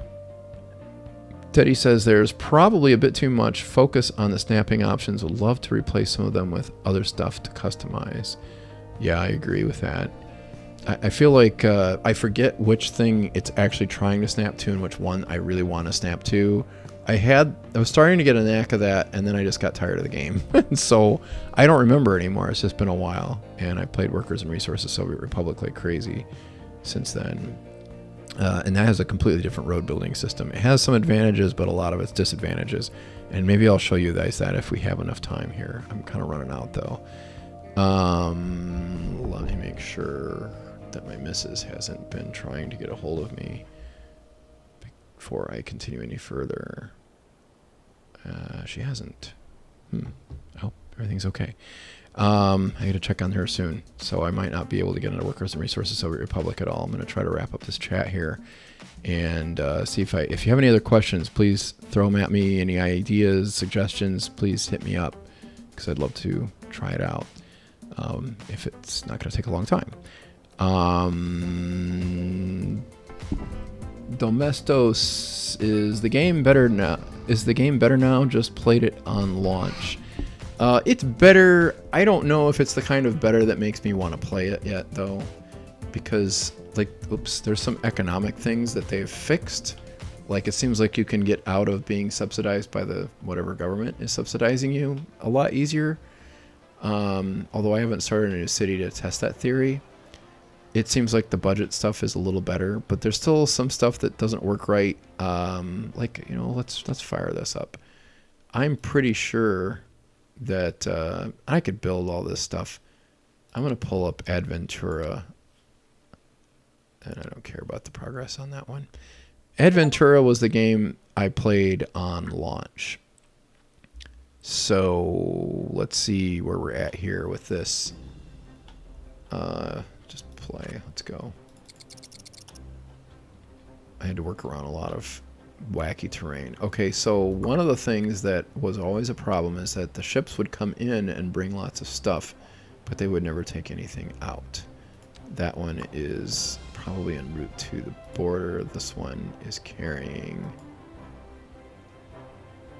I thought it would tell me. Okay, that ship is empty as well. So we need to get that moving there. Okay. I don't think I ever built rail in here. No, I never did. So it's hard to test the trains. I don't have anything to do with that. But we can at least see if these ships will take anything out of town. Because there should be something in here that they could unload. It's almost half full. I'd really like to see the ships carry things out, but I'm just really doubtful that that's actually going to happen. We'll see if this one loads anything. Because that's one of the things that was really broken, and I was like, what is up with this game on launch day? So that was a big problem. And here is the time where we're going to find out, will the ship load or will it just leave? And the answer is, it is, I think it's going to be see you later. Nothing's going to get loaded. Bet you anything, nothing loads. Are you still here? Yep, nothing got loaded. So I'm thinking that's still probably broken. So that's one of the things that really drives me nuts, because this means your trucks are doing all this work. Plus, it also means that your economy is probably not functioning on some other level, because it might not just be the ships that are broken. And I know there's stuff with the trains, too. The cargo train terminals. Yeah. I know. I did that on purpose. Because I needed so many jobs. You wouldn't leave me alone. So the thing I'm trying to say is that the economic model itself might be the reason why that's happening. And so that's why things aren't getting shipped out. Maybe they're not even getting shipped out by truck. I don't really know. I just know that this is broken. And I don't want to deal with trucks. Because trucks, well, they're overwhelming when you have too many of them. So, you know, try and, I don't know. I'm not really going to encourage anybody to jump in on this just yet. When I jump in on this, I will definitely let you know. I will definitely let you know. Let's see here. Cool code game. I've been playing city building games for over 30 years now. I wonder how long I've been doing it. It's got to be close. I can't remember when I got into SimCity. I know it was in high school. I know it was in the probably early 90s. But I forget what year that would have been. I was probably... Yeah, I think it has been 30 years for me too. Maybe a little more than 30. The funny thing is, okay, I wish I had pictures of this, but, you know, it was the 80s or 90s, and I didn't take pictures of all this stuff.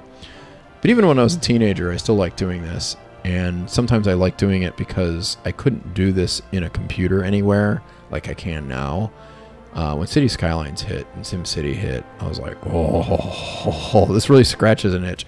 But I had a Hot Wheels USA set that I was set up in the basement, and it had a few roads and had a few buildings, and I was like, no, this is kind of small. So one day I ended up with a big giant paper bag. Well, I think the teacher at school was just like, hey, you know, if you cut up a bag, you can have all this paper, and then you can draw on it and do all sorts of cool things, and you're just using a grocery bag. And I'm like, hey, that's a good idea. So I made roads on the bag with crayons and just made lots of roads. And it took forever to color in the gray for concrete or the black for asphalt. And the asphalt was the worst because, you know, you'd really put it in thick because it's got to be all the way black. And it still wouldn't be all the way black. It was kind of annoying. So yeah, it was really hard, and I probably broke a few black crayons trying to do it. And also I realized, oh, I have to put in the other colors first. Like I had to put the white lines and the yellow lines and stuff first. And I started using rulers and making sure the lanes were the right size. And I tried to make the lanes a more realistic size. And I realized, oh man, my roads are too small. This will never work. I was car brained all the way, but it was, you know, and I would almost cover my parents' basement with these stupid roads, and I would paste or glue them together, and I would figure out ways of elaborately rolling them up and then unrolling them. I even tried to figure out ways to create, you know, bridges and grade separations and stuff like that. And I would just drive my little Hot Wheels cars on them. My brothers would do it too sometimes, but I was the real geek behind the whole thing. I love doing that kind of thing. And City Skylines is sort of a grown-up way of doing this, although I'm not going to criticize or throw rocks at somebody for doing this. I also like doing it in the sandbox. I loved the sandbox. So anytime somebody makes a game like this, I want it to be like my sandbox because it's just so much fun that way. And it's really cool to be able to see all the dioramas that people are able to create in this community. I am just always blown away by how real, especially in the first game, man. You guys, it's just incredible what people were able to accomplish there. And again, I've got an empty ship and another empty ship. So yeah, this doesn't seem to be working. I'm not sure what is being taken or given away here. I don't know. It's hard to say. And here's something fun I have to draw attention to because this is silly to me. That combine is just going across, and it's nice that they have a combine in it. But the thing with combines is they don't just tend to randomly drive around on the field, and either the tractors, what they do is they go in the rows. And they don't just randomly throw buildings in here. Like, I don't know why they made it so that it works this way, but it's weird. Anyway.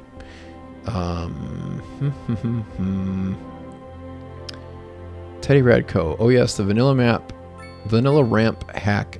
Haha, you reposted it, so actually you're my fame sponsor. Oh yeah, I did repost that. I totally forgot about that. I don't know if I was the first one though. I think Imperator was the one that first discovered that, wasn't he? I don't remember. I just know I saw it and I was like, this is cool. I have to repost this because I know there's going to be a lot of people who like this. I have no idea if I was the first one. You'll have to let me know, Teddy. Arthur says to Domestis, way better than launch for sure. Okay. I have to agree. It is way better than launch, but I feel like it's still way far away from being done. Viscosity says, I live within 2 miles of both in Maryland. Lidl isn't as common across the states, I think. And from what I can tell, mostly on the east for both. That's probably true. I haven't really been looking for them, but now I'm probably going to see them all over the place when I go traveling again. My wife and I, we like to take road trips. And go out west especially, but we do some stuff out east too. It's just that lately we've been timing things in a way that, well, if it's summer we're going to want to go out west. If it's fall we're going to want to go out west. If it's spring we're not going to want to go out west as much unless we're going to the southwest. Then we might still want to go out west in the spring. Just not Texas. Too rainy, especially in May. But Appalachia is really nice in May. It's unfortunate though that a lot of campgrounds aren't open. Because we camp in a tent. Viscosity says, Claire, I live... Okay, no, I already read that one. Tom Jacob says, like the roundabout trick to make normal crossings look/drive better, widening the angles. Yeah. Yeah, well, one of the things you could do with node controller is you could, rotate the end of the node, and that would probably move the crosswalk, I'm guessing. I'm sure that's the way they have the 3D modeling and the decals and stuff set up to work. I've got weird stuff going on here, it seems. Maybe somebody had to get a car out of their pocket. Okay, this is weird. I did not know this happened. What in the world? I'm just going to go through all the cars on the main road. Why is this on the road? What is it doing? The other thing, too, is I've seen these things go down the road, and what they usually don't put them on the road in the first place because they don't fit for obvious reasons. The other thing is I don't know. I don't remember if these fold up. They might. Usually I think they just take them off, and then they'll put them on the back of a truck if they have to go down the road. Because it's not unheard of to see, the really wide ones not there, not on the combine.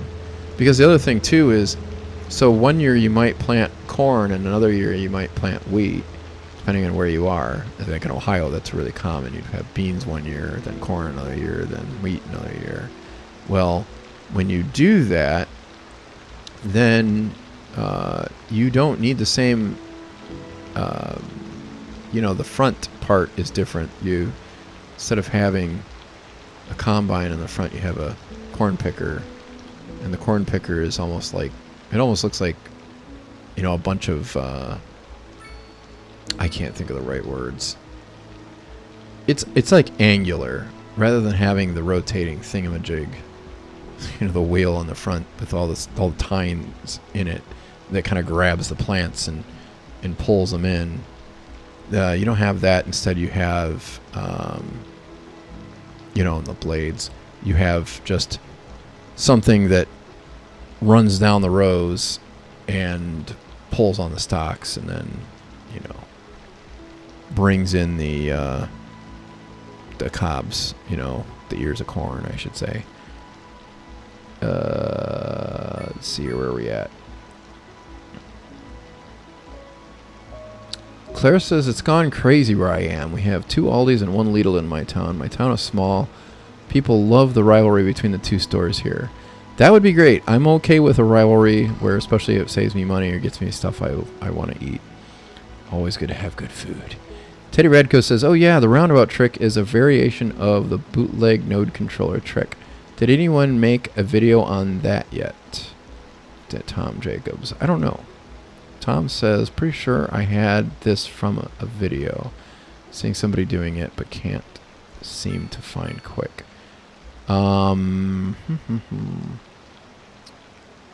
Claire says, I'm heading off as it's just gone 12 a.m. here. Good night, all. Thanks for stopping in, Claire. I really appreciate you hanging out on the stream. Teddy says, oh, I'm not sure. Imperator also posted video form. Some gaming journalists also wrote articles about it, but I think that was later. And Teddy Radko says, yeah, those combine herbs shouldn't do that. Never saw them on the road in game. Yeah, I don't know. That was weird. Okay, so one more question for you, Teddy, if you're still here. Where are you from? What country are you in? Are you in the States? I don't think you're in the States, are you? I seem to recall listening to your voice and thinking you didn't sound like you were at least native to the States. But I'm just super curious where you're from. Because I always love how diverse this entire community is. Also, it'd be fun to pick your brain on whatever country you're in, because I've learned there's so many differences in the way things are done. Like just on Discord, having so many different people, you know, talking about how different countries do things, you know, with just configuring their intersections. It's pretty cool. Sweden. Oh, so you would actually have some good insight on some of the colossal orderisms, you know, Scandinavianisms of the game, because like I feel like they're trying to target the U.S. market a lot by making it kind of very familiar to Americans. What are these guys complaining about? Oh, air pollution. Well, yeah, this is what you get for moving next to the factory. I don't worry about you. But yeah, like there's certain things that I'm like scratching my head on, but I bet they make a lot of sense if you're from Finland or something, you know, and you're just, you know, you're looking at America on Google Street View and not just bikes.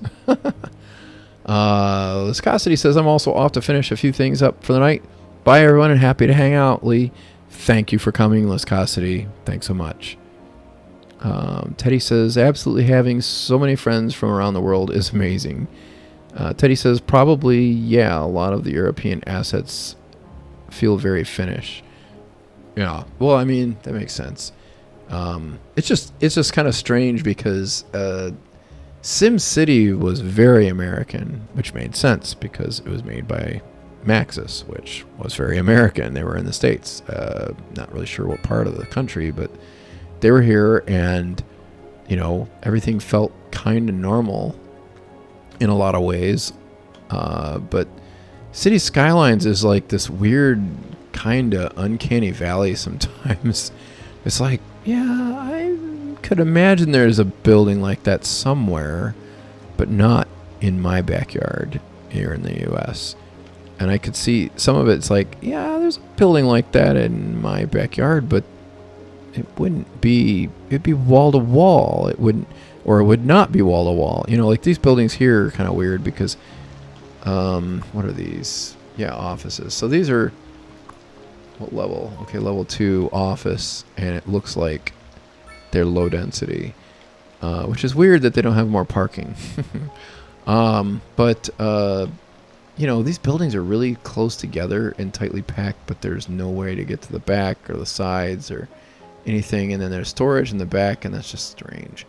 I doubt that they would have that. You'd probably have an alley behind so they could pick up the trash with a garbage truck or something. So I don't know. There's just some weird stuff, and I know that's probably just the way they made the game. I don't think that that's actually the way Scandinavia looks, but yeah, I have not been to Scandinavia, so I can't really speak to a lot of it.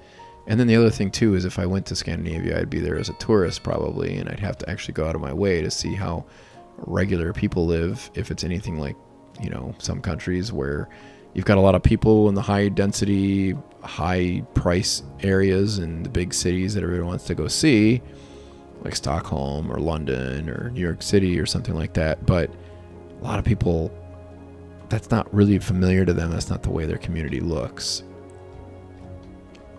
And City Skylines City Skylines 2 seems to hit that a little better as far as like the American downtown, but it's still a little weird, and I'm not sure whether it's because they haven't finished everything. I don't really know, or if it's just that this is what America looks like to somebody who isn't there.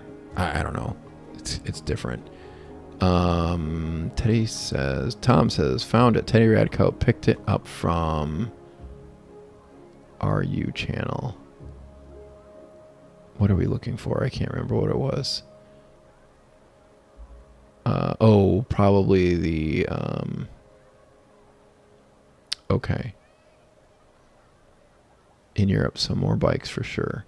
Yeah, we need more bikes in this game. I completely understand. Yeah, that's the thing. This is not an easy genre because it is very regional how cities look. Like even in the US, like Philadelphia has way narrower streets than I'll ever see in Cleveland for the most part. I mean, there's a few weird streets in Cleveland where it's like, wow, this is really super narrow, but they're like alleys. There's a wreck. That's weird that they don't somehow have a way to get by there a little easier. But yeah, I mean, even in the States, there's certain subtleties like if I'm watching a movie, I can always identify when they're shooting in Cleveland or someplace like this. Someplace that's like New York City and Los Angeles have a certain look and feel. They can stand in for other places, but and LA is oftentimes used to stand in for places, but I can tell when they're saying we're in Los Angeles and they're not in Los Angeles. I can tell when we're in New York City and they're not in New York City, because New York City doesn't have very many alleys, like almost none. Los Angeles is loaded with them. So when they talk about an alley in New York City, well, that's written by a writer who has never been to New York City, and it's probably being directed by a director who has not been to New York City. They're probably from the Midwest or something where they have alleys, and they think New York, of course, has alleys, but New York doesn't really have alleys. It's weird. Cleveland has some alleys, but not to the extent of like Chicago. Chicago has a lot of alleys, and they're really pretty ubiquitous. Cleveland, it's kind of certain neighborhoods, certain era. Let's see if I can get this to go a little faster with the traffic light. I probably don't have the road maintained well enough, which is causing more traffic wrecks. I don't know.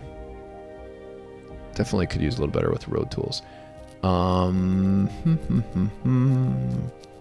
So anyway, I think that pretty well wraps it up for the night. I know it's Friday here, getting close to just past 7:30 here in the evening. So I imagine the Europeans are probably really, really bleary-eyed and wondering, wait, is he still on? And the Americans are probably thinking, I'm going to go out and play. Or I've got to get home from work. Either way, depending on where you are, East Coast, West Coast.